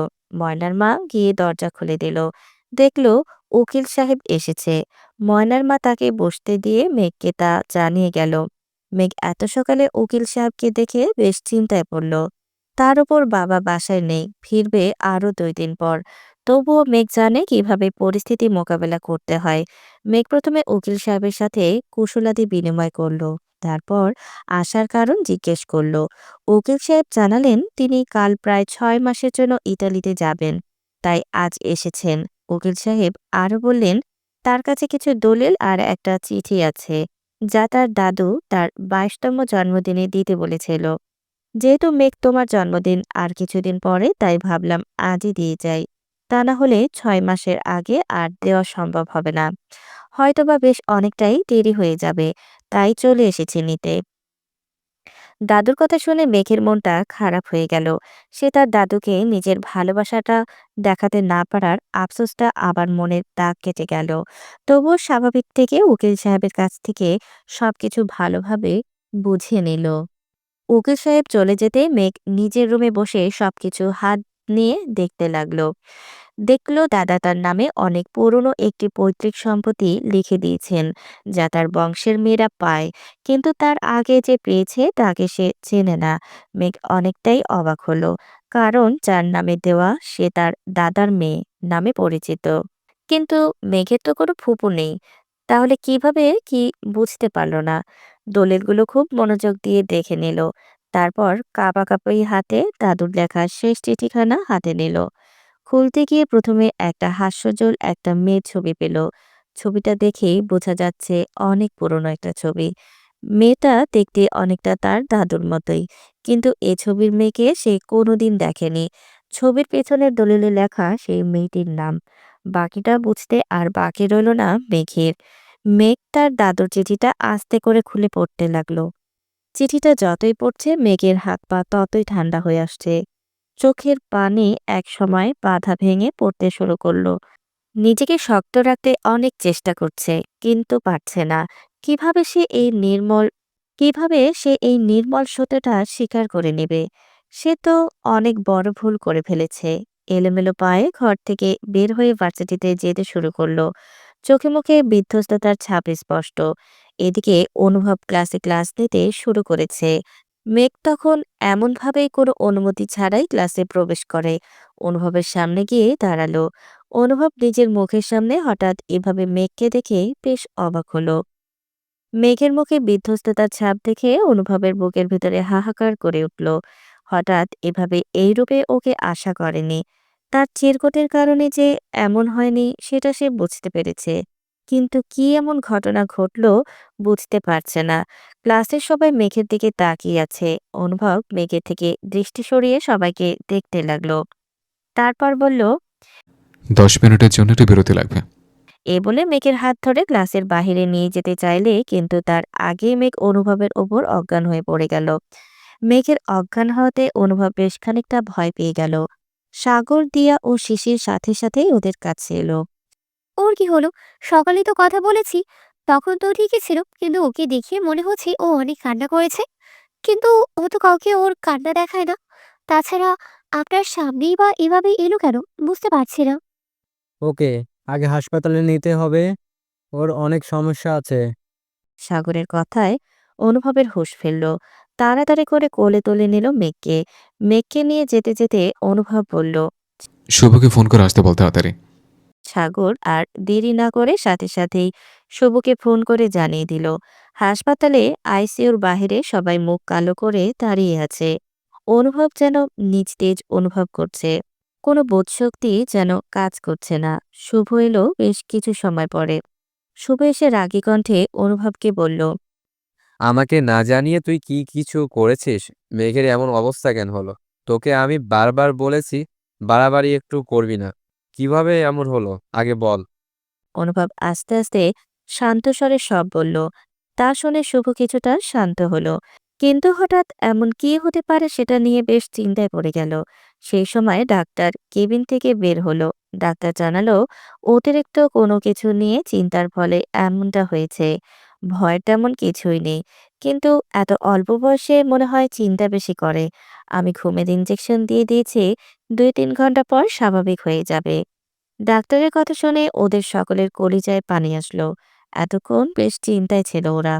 শুভ কিছু একটা ভেবে সাগর, শিশির আর দিয়াকে বলল, তোমার এত সময় এখানে থেকে কি করবে? আমি আর অনুভব আছি, চিন্তা করতে হবে না। আর মেঘের আম্মু যদি ফোন দেয় বলবে আমার সাথে আছে। আর ও অসুস্থ হলেই তোমাদের কল করে জানিয়ে দেব। শুভর কথা শুনে ওরা আর কিছুই বলল না। ওরা জানে শুভ যেহেতু বলেছে তার পিছনে কারণ আছে, তাই ওরা মাথা নাড়িয়ে হ্যাঁ বলে চলে গেল। শুভ অনুভবের দিকে যেই দৃঢ়ভাবে কিছু সময় চেয়ে থেকে বলল, মেঘ তোকে কিছু হয়তো বা বলতে এসেছিল, কিন্তু বলার ভাষা বা শব্দ গুছিয়ে উঠতে পারেনি। বেশ চিন্তার ফলে গুলিয়ে ফেলেছে। আমার মনে হয় ওর পাশে গিয়ে তোর বসে থাকা উচিত, যাতে যখন ওর জ্ঞান ফিরে তোকে দেখে কিছুটা স্বাভাবিক ও ভরসা পায়। এমনও হতে পারে ও সব সত্যি জেনে গেছে, না হয় তোর পরিচয়টা নিয়ে কিছু বলতে চাই। যাই হোক, ওটা নিয়ে পরে ভাবি। তুই ওর আগে গিয়ে বসে থাক, আমি একটু পরে আসছি। এ বলে শুভ চলে গেল। অনুভব এত সময় শুভর কথাগুলো খুব মনোযোগ দিয়ে শুনে বোঝার চেষ্টা করতেছিল। নিজেকে এতটা অসহায় আগে লাগেনি। ঝড় তুফান তো জীবনে কম যায়নি। নিজেকে স্বাভাবিক রেখেই মেঘের পাশে আস্তে করে বসে রইল। হাত বাড়িয়ে যে হাতটা ধরবে, হ্যাঁ, সাহসও পাচ্ছে না। তবু অনেক কষ্টে সাহস জুগিয়ে হাতটা ধরল। তারপর ঘোর লাগা দৃষ্টি নিয়ে তাকিয়ে রইল মেঘের দিকে, যেন হাজার বছরে দেখার তৃষ্ণা মেটাচ্ছে। কেটে গেছে বেশ কিছু সময়। এত সময় ধরে অনুভব মেঘের কাছে বসেছিল। শুভ তখন যাওয়ার কিছু সময় পরেই চলে এসেছে। ভেতরে গিয়ে মেঘকে একবার দেখে বাইরে এসে বসে রয়েছে। মেঘের জ্ঞান ফিরতে শুরু করেছে। অনুভব তা দেখে দ্রুত নিজের হাত মেঘের হাত থেকে সরিয়ে নিল। মেঘ আস্তে আস্তে চোখ খুলল। আশেপাশে তাকিয়ে বুঝতে পারল সে এখন হাসপাতালে। চোখ ঘুরিয়ে অন্য পাশে তাকাতেই দেখতে পেল অনুভব তার দিকে তাকিয়ে রয়েছে। অনুভবকে দেখে তার সকালের সব ঘটনা মনে পড়ে গেল। তারপর কষ্টে দু চোখ বেয়ে জল গড়িয়ে পড়তে লাগলো। অনুভব মেঘের চোখের পানি দেখে ব্যস্ত হয়ে পড়ল। মেঘকে বলতে লাগলো, পিচ্ছি, তোর কি অনেক কষ্ট হচ্ছে? দাঁড়া, আমি ডাক্তার ডেকে নিয়ে আসি। এ বলে অনুভব বাহিরে যাওয়ার জন্য পা বাড়াবে, তখনই মেঘ অনুভবকে বলল। ডক্টর ডাকতে হবে না, ঠিক আছি আমি। মেঘের কথা শুনে অনুভব পিছনে ফিরে তাকালো। তারপর মেঘের কাছে এসে আবার বসলো। তারপর মেঘের মাথায় হাত বুলিয়ে দিতে দিতে বলল। কি হচ্ছে তোমার? আমাকে খুলে বলো। তোমার চোখের পানি আমার সহ্য হয় না। এ বলে মেঘের চোখের পানি মুছে দিল। মেঘ অনুভবের হাতের স্পর্শ পেতে চোখ বন্ধ করে নিল। কত বছর পর মানুষটা তাকে ভালোবেসে স্পর্শ করেছে, কিন্তু সে সেই মানুষটাকে ভুল বুঝে এসেছে কত বছর ধরে। ভাবতে কষ্টটা আরো বেড়ে যাচ্ছে। মেঘ নিজেকে শক্ত রাখার চেষ্টা করছে, তবুও কেন যেন পারছে না। চোখ বন্ধ রেখেই অঝরে কান্না করতে লাগলো। মেঘের এমন কান্না দেখে অনুভব আরো বেশি বিচলিত হয়ে পড়ল। মেঘকে ডেকে বলতে লাগলো। মেঘ, তুমি এভাবে কান্না করছো কেন? আমাকে খুলে বলো। আমি তা না হলে বুঝবো কিভাবে? আমাকে বলো প্লিজ। মেঘ অনেক কষ্টে বলতে লাগলো। বাবাকে একটা ফোন করা যাবে? আমি বাবার সাথে কথা বলতে চাই। অনুভব বলল। চাচার ফোন নম্বর তো আমার কাছে নেই। শুভ বাইরে আছে, আমি ব্যবস্থা করছি। মেঘ আর কিছু বলল না। অনুভব শুভকে নিয়ে ভেতরে প্রবেশ করলো। শুভ মেঘকে ফোন দিয়ে বলল কথা বলতে। মেঘ ওর বাবাকে ফোন দিয়ে বলল আজ রাতের মধ্যেই যেন বাসায় ফিরে আসে। তার বাবা আর কোনো দ্বিমত না করে আচ্ছা বলে ফোন রেখে দিল, কারণ মেঘের কণ্ঠ অনেক ভারী শোনাচ্ছিল। তাছাড়া শুভ আগে মেঘের ঘটনা ওর বাবাকে জানিয়েছে। মেঘ না বললেও সে আজ রাতের মধ্যেই চলে আসতো। ডাক্তার এসে মেঘকে চেক আপ করে গেছে। মেঘ আগের থেকেই অনেক ভালো আছে। ইচ্ছে করলেই বাসায় নিয়ে যেতে পারে। তাই অনুভব ডাক্তারের সাথে গিয়ে সবকিছু ঠিক করতে গেছে। শুভ মেঘের মাথায় হাত বুলিয়ে দিতে দিতে বলল। কি হয়েছে আমাকে বল। কান্না করে অসুস্থ হয়ে পড়বি, তার উপর আঙ্কেলকে আসতে বললি। তার চেয়ে বড় কথা, অনুভবের সাথে গিয়েই কেন অজ্ঞান হয়ে পড়লি? তুই তো অনুভবের সাথে তেমন কথা বলিস না। এমন কি ঘটনা ঘটলো কিছুই বুঝতে পারছি না। মেঘ শুভর দিকে তাকিয়ে বলতে লাগলো। রাতে বাবা আসলে সব প্রশ্নের উত্তর একসাথে দেব। তুমি আমার সাথে অনুভবকে নিয়ে বাসায় যাবে। অনেক ভুল করে ফেলেছি আমি, সবকিছু ঠিক করতে হবে। আরো একটা কথা, তোমার এঙ্গেজমেন্টের দিন আরো একটা এঙ্গেজমেন্ট হবে, তারও ব্যবস্থা করতে হবে। তুমি পারবে তো? শুভ মেঘের কথা শুনে ভাবলার মতো চেয়ে আছে। এই মেয়েকে বোঝা অনেক কঠিন। কখনো কি করে ফেলে আল্লাহ ছাড়া আর কেউ বলতে পারে না। মেঘকে নিয়ে শুভ আর অনুভব মেঘদের বাড়িতে গেল। শুভ মেঘ সব ঘটনা মেঘের আম্মুকে খুলে বলল। তারপর অনুভবকে পরিচয় করে দিল। অনুভবকে দেখে মেঘের আম্মুর চোখ বড় বড় হয়ে গেল। তারপর মেঘের দিকে তাকিয়ে রইল। মেঘ তার মায়ের চোখের ভাষা বুঝতে পারল। তাই সে মুচকি হেসে মাকে তার দায়িত্ব পালন করার জন্য ইশারা করল। মেঘের মা আর দেরি না করে তাড়াতাড়ি ওদের বসতে বলল আর খাবারের ব্যবস্থা করতে লাগলো। এদিকে মেঘ নিজের রুমে এসে আগের মতো করে কান্না করতে লাগলো। নিজেকে শান্ত বা স্বাভাবিক কোনোটাই করে রাখতে পারছে না। নিজেকে বড়ই অসহায় বোধ করছে। অনুভব ছোটুর সাথে পরিচিত হলো। তার সম্পর্কে সবকিছু জিজ্ঞেস করে দিল। এর মাঝে মেঘের মা হরেক রকমের খাবারের ব্যবস্থা করে ফেলেছে। মেঘের মা অনুভবের সাথে কথা বলে সবার খোঁজ খবর নিচ্ছিল। অনুভবকে এতগুলো বছর পরে দেখেও তার চিনতে ভুল হয়নি। অনুভবকে কিভাবে তার ভালোবাসাগুলো প্রকাশ করবে তা সে বুঝে উঠতে পারছে না। তখনই ময়নার মা এসে মেঘের মায়ের কানে কি যেন বলল। তা শুনে তার মুখ অন্ধকার হয়ে গেলে শুভ আর অনুভব তা সবই খেয়াল করল। মেঘের আম্মু ওদের উদ্দেশ্যে কিছু বলতে নেবে তার আগেই অনুভব বলল। চাচি, আমি কি মেঘের রুমে যেতে পারি? আমার ওর সাথে কিছু কথা আছে, যদি আপনি অনুমতি দেন। মেঘের মা নির্দ্বিধায় অনুভবকে যাওয়ার অনুমতি দিল। অনুভব সাথে সাথেই উঠে চলে গেল। মেঘের ঘরের দরজার সামনেই দাঁড়াতেই অনুভবের বুকে মোচড় দিয়ে উঠল, কারণ ঘরের ভেতর থেকে মেঘের কান্নার গুনগুন শব্দ ভেসে আসছিল। অনুভব দেরি না করে তাড়াতাড়ি ঘরের ভেতরে প্রবেশ করল। দেখল মেঘ বিছানায় বসে বসে কান্না করছে, হাতে কিছু একটা কাগজ জাতীয় জিনিস নিয়ে। অনুভব মেঘের দিকে এগিয়ে গেল, তারপর মেঘের পাশে বসে পড়ল। মেঘ মাথা তুলে অনুভবকে দেখে হঠাৎ করে একটা কাণ্ড করে ফেলল, যা অনুভব কল্পনা করতে পারেনি। ঘটনাটা এত দ্রুত হয়ে গেল যে অনুভব পুরো ফ্রিজ হয়ে গেছে, কারণ মেঘ অনুভবকে দেখে তার কষ্টগুলো আরো বেড়ে যায়। তাই সে অনুভবকে জড়িয়ে ধরে, যা অনুভব আশা করেনি। কিছু সময় পর অনুভবের হুঁশ ফেরে। তখন অনুভব ও মেঘকে দুহাত দিয়ে আঁকড়ে ধরে। মেঘ কান্না করতে করতে বলে, আপনার মনে এত কষ্ট জমে আছে, তা কেন আমায় এতদিন বলেননি? কেন আরো আগে ফিরে আসেনি? এত দেরি করে এসেছেন কেন? আচ্ছা, এত কষ্ট কিভাবে আপনি বহন করে বেরিয়েছেন? একটু বলেন না, শুনতে চাই আমি। অনুভব মেঘের মাথায় হাত বুলিয়ে দিতে দিতে বলতে লাগলো, কিসব আবল তাবল বলছো? শান্ত হও, নিজেকে স্বাভাবিক রাখার চেষ্টা করো। আমি ঠিক আছি, আমার কোনো কষ্ট নেই। আমি বরং তোমাকে কষ্ট দিয়েছি, যা দেওয়া আমার উচিত হয়নি, কিন্তু উপায় ছিল না। সব কথা বলবো তোমায়। এখন বড় হয়েছ, একটু শান্ত হও। আর তোমাকে কে বলল আমি কষ্টে ছিলাম? তখন মেঘ কাঁপা কাঁপা হাতে সেই ছবিটা অনুভবের হাতে দিল। ছবিটা দেখেই অনুভব আঁতকে উঠল, কারণ ছবিটা ওদের ফুপুর, যে কিনা বেঁচে নেই। কিন্তু ফুপুর কথা মেঘ কিছুই জানে না। তবে এই ছবিটা কি করে পেল? অনুভব জিজ্ঞাসা চোখে মেঘের দিকে তাকালো।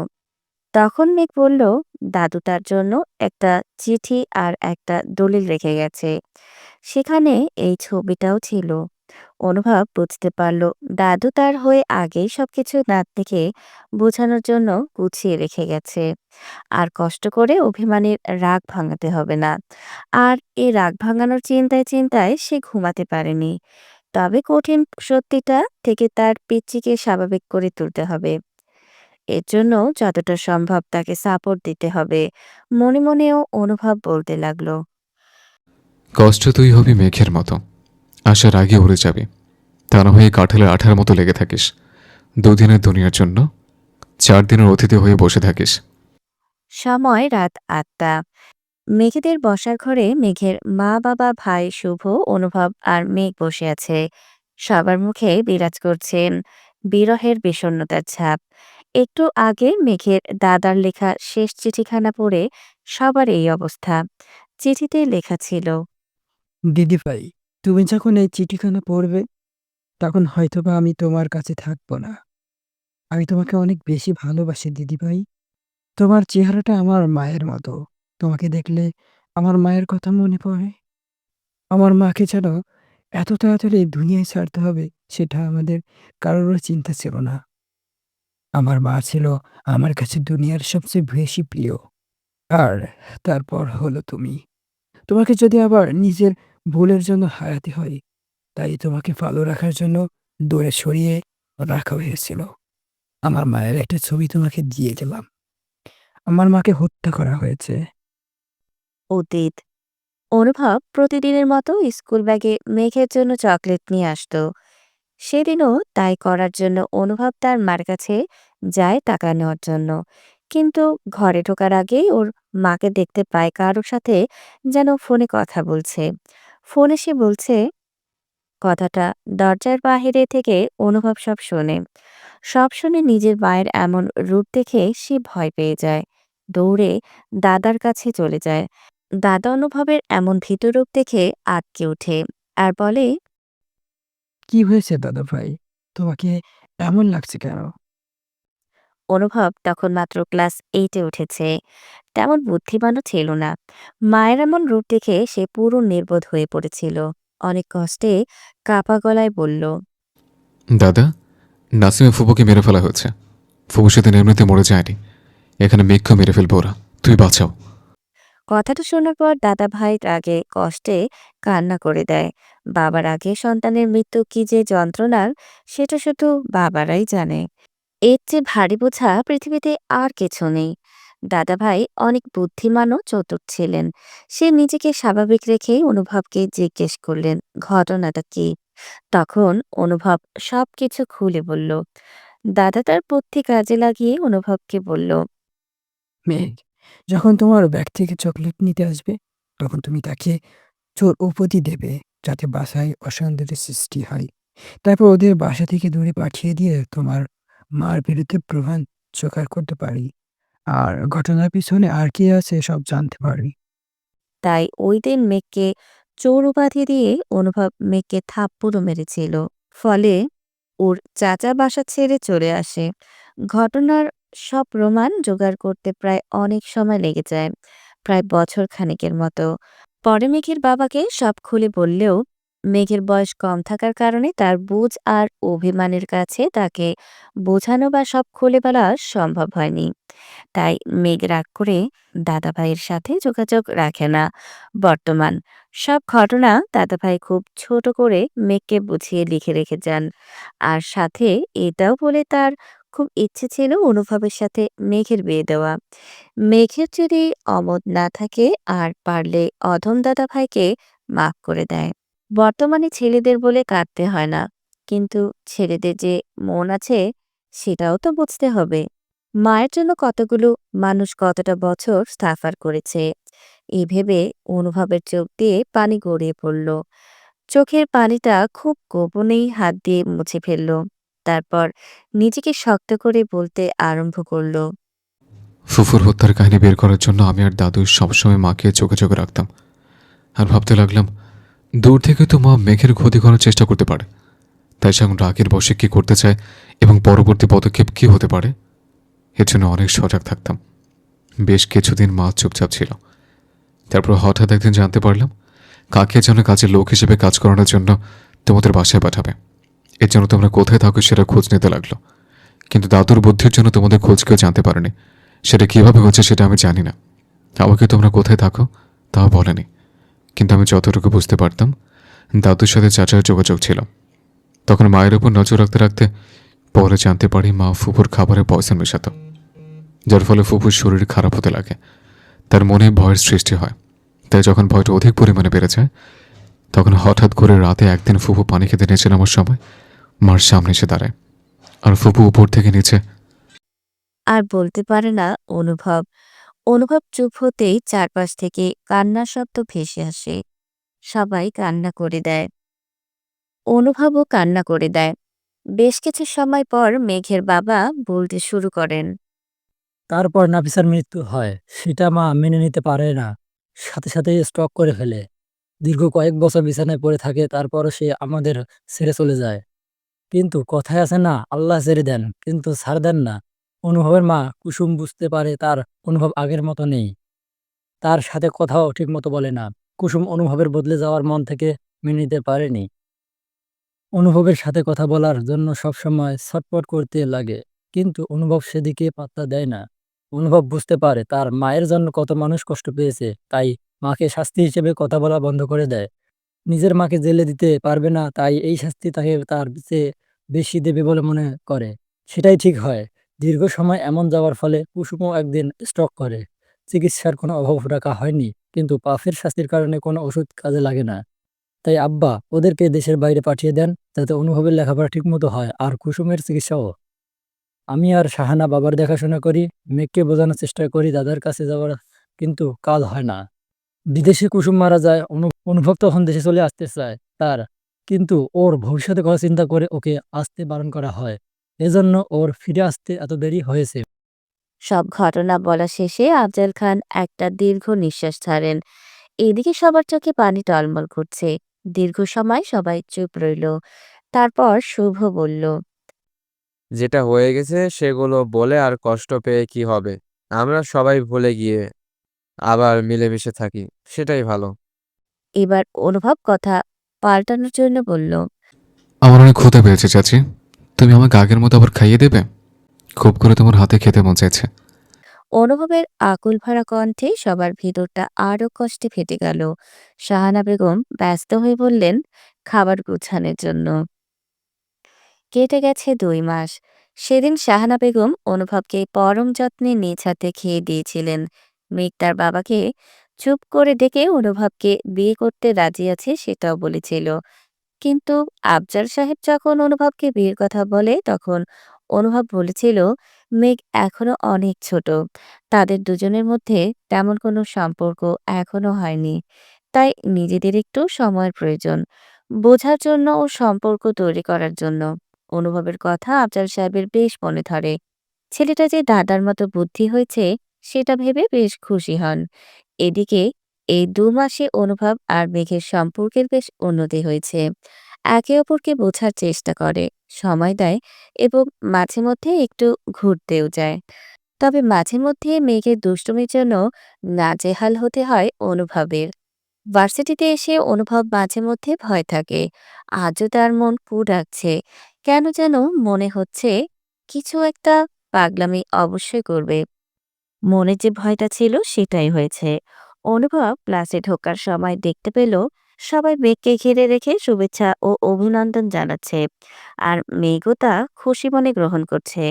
কারণ বোঝার জন্য চোখ ও কান খাড়া করতেই জানতে পেল মেঘের হাতে এঙ্গেজমেন্টের কার্ড, সবাইকে দাওয়াত দেওয়ার জন্য নিয়ে এসেছে। কিন্তু এটা তো অনুভবের অজানা। তাহলে কি মেঘ ওকে ছাড়া অন্য কাউকে নিজের জীবনে আনতে চাচ্ছে? গাধী মেয়েটা কেন ওকে বোঝে না? মাঝে মধ্যে তো মনে হয় সব বুঝে, আর মাঝে মধ্যে মনে হয় আস্ত একটা পাগলি। ভাবার মাঝে অনুভব আবার নিজেকেই বকা দিল। সে তো তার মনের অনুভূতি বোঝানোর জন্য কিছুই করেনি, তাহলে বুঝবে কি করে? মেয়ে মানুষ তো এমনিতেই তেরা। মনে হয় কষ্টটা বেশি দিয়ে ফেলেছি। কিন্তু ওকে রেখে অন্য কারোর সাথে ভাবতেই রাগ উঠে গেল।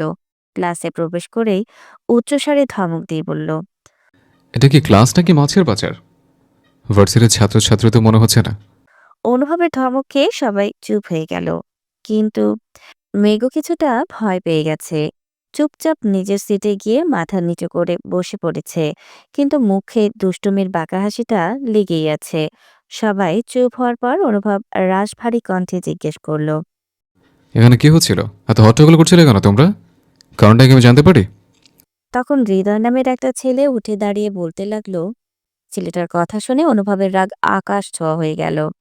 নিজেকে স্বাভাবিক রাখার চেষ্টা করছে কিন্তু পারছে না। রাগে চোখ লাল হয়ে গেছে, কপালে রগ ফুলে উঠেছে। মেঘ অনুভবের এই চেহারা দেখে ভয় ঢোক গিলতে লাগলো। সাগর আর শিশির মুখ চেপে হাসি আটকাচ্ছে, আর দিয়া ভয়ে ঘেমে একাকার হয়ে গেছে। অনুভব রাগের চেহারা নিয়ে মেঘের সামনে এসে দাঁড়ালো। অনুভবের মন চাচ্ছে মেঘের গালে কষিয়ে ২টা থাপড় দিতে। এত সাহস কিভাবে হলো বুঝতে পারছে না। ও কি করে ভুলে গেছে দাদুর কথা? নিজেই তো মত দিয়েছিল, তবু কিভাবে কি? তাই বোঝার জন্য মেঘকে বলল। তুমি কি এঙ্গেজমেন্টের কার্ড নিয়ে এসছো? মেঘ আমতা আমতা করে বলল। জি এনেছি। অনুভব কি বলবে আর বুঝে উঠতে পারছে না। রাগ আরো বেড়ে গেছে, সাথে হারানোর ভয়ও। এবার অনুভবের চেহারা দেখে মেঘের অনেক ভয় লাগতে শুরু করেছে। বারবার গোপনে ভয়ে ঢোক গিলতে শুরু করেছে। হঠাৎ অনুভবের চোখ পড়ল মেঘের মুখের ওপর। মেঘ যে ওকে দেখে ভয় পাচ্ছে তা স্পষ্ট বুঝতে পারল। তারপর চোখ সরাতে গিয়ে আবার দেখল সাগর আর শেষের মুখ চেপে হাসি আটকাচ্ছে। অনুভবের আর বুঝতে বাকি রইল না কোনো একটা খিচুড়ি পাকিয়েছে ওরা ওকে নাকানে চুবানি খাওয়াতে। রাগটা একটু হলেও কমে গেছে, কিন্তু রাগিত ভাব মুখে রেখেই মেঘকে উদ্দেশ্য করে বলতে লাগলো। তোমার এঙ্গেজমেন্টের দাওয়াত কার্ড আমাকে দেবে না? আমিও যেতে চাই। দেখি কত বড় কলেজের মানুষ তোমাকে আংটি পড়ায়, তাও আমার সামনে। মেঘ বুঝতে পারলো এটা কোনো কথা না, এটা হলো হুমকি বার্তা। মেঘ ভয়ে ঠোক গিলতে গিলতে বলল, আসলে আর বলতে পারলাম না তার আগে অনুভব হাত বাড়িয়ে কার্ডের জন্য অপেক্ষা করছে। মেঘ কাঁপা কাঁপা হাতে একটা কার্ড অনুভবের দিকে এগিয়ে দিল। অনুভব কার্ডটা নিয়ে চোখ বোলাতে যেয়ে চোখ কপালে উঠে গেল। কি রিয়াকশন দেবে ভেবে পাচ্ছে না। থেকে থেকে বড় বড় করে নিঃশ্বাস নিল। তারপর বলল, এখনই ক্লাস থেকে বের হয়ে আমার কেবিনে যাও। ওখানে গিয়ে আমার জন্য অপেক্ষা করো, আমি আসছি। মেঘ কোনো কথা বাড়ালো না, চুপ করে বের হয়ে গেল। অনুভব অনেক কষ্টে ক্লাসটা নিয়ে বের হয়ে তার কেবিনে প্রবেশ করলো।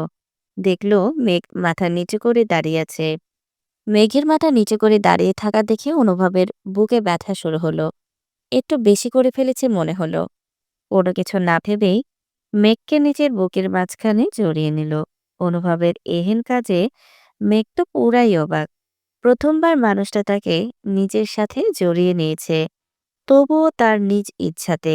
মেঘেরও বুকের হৃদস্পন্দন অনেক বেড়ে গেছে। না চাইতে যদি মূল্যবান কিছু পেয়ে যায়, তার খুশি বা ইচ্ছে জাহির করা যায় না। মেঘেরও হয়েছে তেমনই। বেশ কিছু সময় ওভাবে থেকে অনুভব মেঘকে ছেড়ে ওর দুহাত নিয়ে মেঘের মুখে রেখে বলতে লাগলো, জানো কতটা রাগ হয়েছিল তোমার পাগলামি কথাবার্তা শুনে? ইচ্ছে করে আমাকে রাখিয়ে দাও। দিয়ার এঙ্গেজমেন্টের কার্ড নিয়ে নিজের নামে মজা করা, এটা কেমন কথা? আমার তো মনে হচ্ছিল আমি তোমাকে হারিয়ে ফেলছি। তুমি অন্য কাউকে মনে জায়গা দিয়েছ। আমার জন্য তোমার মনে কিছুই নেই। আর কত নানান রকম চিন্তা মাথায় এসে ভর করেছিল, যা তোমাকে বলে বোঝাতে পারবো না। মেঘ কিছুটা জড়তা ও লজ্জা নিয়ে বলল। হারানোর ভয় মানে কি? আপনি কি আমায় পছন্দ করেন নাকি? নাকি বোন বিয়ে দিতে খরচ করতে হবে সেই ভয় পাচ্ছেন? মেঘের প্রথম প্রশ্ন শুনে অবাক না হলেও তৃতীয় প্রশ্ন শুনে মাথায় হাত পড়েছে। পাগলি মেয়ে বলে কি? মাথার তার আসলেই ছেঁড়া। অনুভব নিজেকে কি বলে বুঝ দেবে ভেবে পায় না। মেঘের দিকে তাকাতে বুঝতে পারল তার সাথে মজা নিচ্ছে আর কিছু না। অনুভব বলল, যত বাদরামি আছে করে নাও, তোমার সময় শেষ হয়ে আসছে। চাচার সাথে এবার পাকা কথাটা সেরেই ফেলবো। আমাকে নাকি দড়ি দিয়ে ঘোরাবে, তার চলবে না। মেঘ অনুভবের কথা বুঝতে পেরে দৌড় দিয়ে বাহিরে চলে গেল। আর অনুভব তা দেখে জোর জোরে হাসতে লাগলো। কার্ড খুলে যখন অনুভব দেখলো এটা দিয়ার এঙ্গেজমেন্টের কার্ড, তখনই রাগ পড়ে গিয়েছিল, কিন্তু মেঘের পাগলামিগুলো অনেক বেশি লাগাম ছাড়া হয়ে গেছে। তাই একটু টাইট দিতে অনুভব তখন অমন করেছে, যাতে পরবর্তীতে নিজেকে হার্ট অ্যাটাক থেকে বাঁচাতে পারে। ভার্সিটির শেষে অনুভব আজ আফজাল খানের সাথে দেখা করতে অফিসে চলে গিয়েছে। অফিসে যেতেই শুভর সাথে অনুভবের দেখা হয়। অনুভবকে দেখেই শুভ অনেক খুশি হয়, কারণ ব্যস্ততার কারণে অনেকদিন ধরে ওরা আড্ডা দিতে পারে না। তাছাড়া ইরার সাথে সামনে শুভর বিয়ে ঠিক হয়েছে, তাই বিয়ের আগে সব কাজগুলো গুছিয়ে নিচ্ছে, যাতে সমস্যা না হয়। তাই অনুভব শুভকে দেখে মজা করে বলতে লাগলো। নতুন জামাই, দিনকাল কেমন যাচ্ছে? আমাদেরকে তো ভুলেই গেছেন। আপনার বোন তো আমাকে নাকানে চোবানি খাওয়াতে ভোলে না। অনুভবের কথা শুনে শুভ উচ্চস্বরে হেসে ফেলল। তারপর বলল, আমার বোনকে নিজের করে নে, দেখবি আর পাগলামি করবে না। অনুভব মুখে হাসি নিয়ে বলল, সেই ব্যবস্থাই করতে এসছে। সত্যি বলছি। তাহলে একদিনই দুটো বিয়ের দিন করে ফেললে তাহলে ভালো হবে, অনেক মজা হবে। আইডিয়াটা মন্দ নয়। চল, চাচার সাথে দেখা করে সব ফাইনাল করি। তারপর শুভ আর অনুভব আফজাল খানের কেবিনে প্রবেশ করলো। আফজাল খান অনুভবকে দেখে বেশ খুশি হলো। প্রথমে ওরা কুশলাদি বিনিময় করলো, তারপর অনুভব বিয়ের কথাটা বলতে গিয়েও আমতামতা করতে লাগলো। অনুভবের এমন করতে দেখে শুভ নিজের হাসি আটকিয়ে রাখতে পারল না, ঠিক করে হেসে ফেলল। শুভর হাসি দেখে আফজাল খানও হেসে ফেলল। সেও অনুভবের মনোভাব বুঝতে পেরেছিল। দুজনের হাসি দেখে অনুভব ব্যাককেলের মতো চেয়ে রইল, কারণ শুভর হাসির রহস্য সে বুঝলেও চাচার হাসির কারণ বুঝল না। অনুভবের এরূপ চেহারা দেখে আফজাল খান নিজেই বলতে লাগলো, আরে বেটা, তোর বয়স আমি অনেক আগেই পার করে এসেছি। এত আমতা আমতা করতে হবে না। কবে দিন তারিখ করতে চাচ্ছিস সেটা বল আগে। অনুভব কিছুটা লজ্জা পেল, তবুও বলল, বাবা তো সামনের সপ্তাহে জাপান থেকে আসছে। তুমি যদি রাজি থাকো তাহলে শুভ আর এরার বিয়ের দিনে আমাদের জন্য নির্ধারণ করতে পারো। একসাথে হলে ঝামেলা কম হবে। তাছাড়া বাবা তো সব দায়িত্ব তোমার উপরে দিয়ে রেখেছে। আফজল সাহেব, কিছু ভাবলেন? তারপর বলবেন। ঠিক আছে, আমি ভাইয়ের সাথে কথা বলে নেব। তাহলে 2 সপ্তাহ পরেই এটা ফাইনাল। এ বলে কিভাবে কি করা যায় তার আলোচনা মোটামুটি শেষ করে নিল। রাতে আফজাল খান বাসায় ফিরে মেঘ ও তার মাকে সব জানালো। মেঘ বলল, এটা কেমন কথা? আমি তো তাহলে শুভ ভাইয়ের বিয়েতে কোনো মজাই করতে পারবো না। এটা আমি মানি না। ওই খবিশ বেটাকে আমি দেখে নিচ্ছি, দাঁড়াও। মেঘের কথা শুনে ওর বাবা আর মা হেসে ফেলল। তাদের হাসি দেখে মেঘের হুঁশ হলো ও কি বলে ফেলেছে। মেঘ লজ্জা পেয়ে দ্রুত নিজের ঘরে চলে গেল। তারপর কিছু সময় লজ্জা পেলেও তবু অনুভবকে কল দিল। অনুভব এত সময় যেন এই ফোনেরই অপেক্ষায় ছিল। অনুভব ফোন ধরে হ্যালো বলার আগেই মেঘ বলতে লাগলো, কি সমস্যা আপনার? আমার সুখ আপনার সয় না? আমি ভাইয়ের বিয়েতে কত মজা করব ভেবেছিলাম, আর আপনি তা নষ্ট করার জন্য উঠে পড়ে লেগেছেন। আগেই ডেট ফেলতেন, কিন্তু ওই দিনই কেন? অনুভব মেঘের কথা শুনে হাসতে হাসতে শেষ। পাগল কি সাথে বলে? অনুভব মেঘকে লজ্জা দেওয়ার জন্য বলল, তাহলে কালকে বিয়ে করে ফেলি, তাহলে আর কোনো ঝামেলা থাকবে না। আমি তাতেও রাজি আছি, কিন্তু ওই দিন না। আমার কাছে আসার জন্য তোমার অত ব্যস্ততা তা আমি জানতাম না। ঠিক আছে, কালকে রেডি থেকো, এসে নিয়ে যাব। মেঘ বুঝতে পারল অনেক ভুলভাল কথা বলে ফেলেছে। নিজের মাথায় নিজেই চাটি মারল। তারপর বলল, আমি তা বলিনি। আর একটা কথা, আমি তো আপনাকে বিয়ে করব না। অনুভব বাঁকা হেসে বলল, ভেবে বলছো তো? তাহলে আমি দেশের বাইরে চলে যাব, আর সেটা কালই। মেঘ তাড়াহুড়া করে বলল। না না, আমি তো এমনি বললাম। তারপর এইভাবেই ওদের খুনসুটি চলতে লাগলো। 2 সপ্তাহ পর আজ ওদের বিয়ে। সকল নিয়মকানুন আর আনন্দের মধ্য দিয়েই বিয়ে হয়ে গেল। বিদায়ের সময় মেঘ অনেক কান্না করতে লাগলো। তখন পাশ থেকে সাগর বলে উঠল, তোরা সিঙ্গেল থেকে মিঙ্গেল হয়েও কান্না করছিস। আমি এখনো যে ব্যাচেলার রয়ে গেলাম সেই খবর কেউ রাখে না। দুঃখ দুঃখ। সাগরের কথা শুনে সবাই হেসে ফেলল। বাসর ঘরে বসে আছে মেঘ। দরজার সামনে দিয়া শিশির সাথে অনুভবের কিছু বন্ধু তর্কাতর্কি করে শেষমেশ ঘরে ঢুকতে পারল অনুভব। মেঘকে ফ্রেশ করে হালকা করে সাজিয়ে মেরুন রঙের একটা শাড়ি পরে বসিয়ে দিয়ে গেছে ওরা। মেঘের অনেক লজ্জা ও হাসফাস লাগছে, সাথে নার্ভাসও। অনুভব ঘরে ঢুকে মেঘকে দেখে তার হৃদস্পন্দন বেড়ে গেছে। এই হালকা সাজেই মেয়েটাকে এত সুন্দর লাগে কখনো লাগেনি। দেখে মনে হচ্ছে কোনো রাজ্যের মায়াপরী। মেঘের নার্ভাসও তার চোখ এড়ালো না, তাই মেঘের কাছে বসে বলতে লাগলো, দেখো মেঘ, আমাদের সম্পর্ক আর 10 জনের মতো নয়। আমি জানি তোমার মনে আমার জন্য জায়গা তৈরি হয়েছে, কিন্তু এখনো পরিপূর্ণভাবে আমার কাছে আসার জন্য তোমার সময় লাগবে। আমি সেই পর্যন্ত অপেক্ষা করব আর তোমাকে সাহায্য করব আমাদের সম্পর্কে এগিয়ে নিতে। তুমি কি এতে রাজি? মেঘ মাথা নেড়ে হ্যাঁ বোঝালো। তারপর অনুভব আবার বলল। এই রাতটাকে বিশেষ বানাতে চলো, আমরা বারান্দায় গিয়ে বসি। তারপর দুজনে বারান্দায় গিয়ে বসলো। মেঘ বলল। আপনার মনে আমার জন্য জায়গা কতটুকু তা বলবেন না? অনুভব মৃদু হেসে একটা গান গাইতে লাগলো। मिले हो तुम हमको बड़े नसीबों से, चुराया मैंने किस्मत की लकीरों से। मिले हो तुम हमको बड़े नसीबों से, चुराया मैंने किस्मत की लकीरों से। तेरी मोहब्बत से सांसें मिली है, सदा रहना दिल में करीब होके। এভাবেই তাদের ভালোবাসার পথ চলা শুরু হলো। গল্পটা কেমন হলো সবাই কমেন্টে জানাবেন কিন্তু।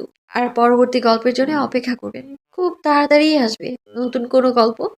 এই অবধি আমাদের পাশেই থাকবেন। ধন্যবাদ।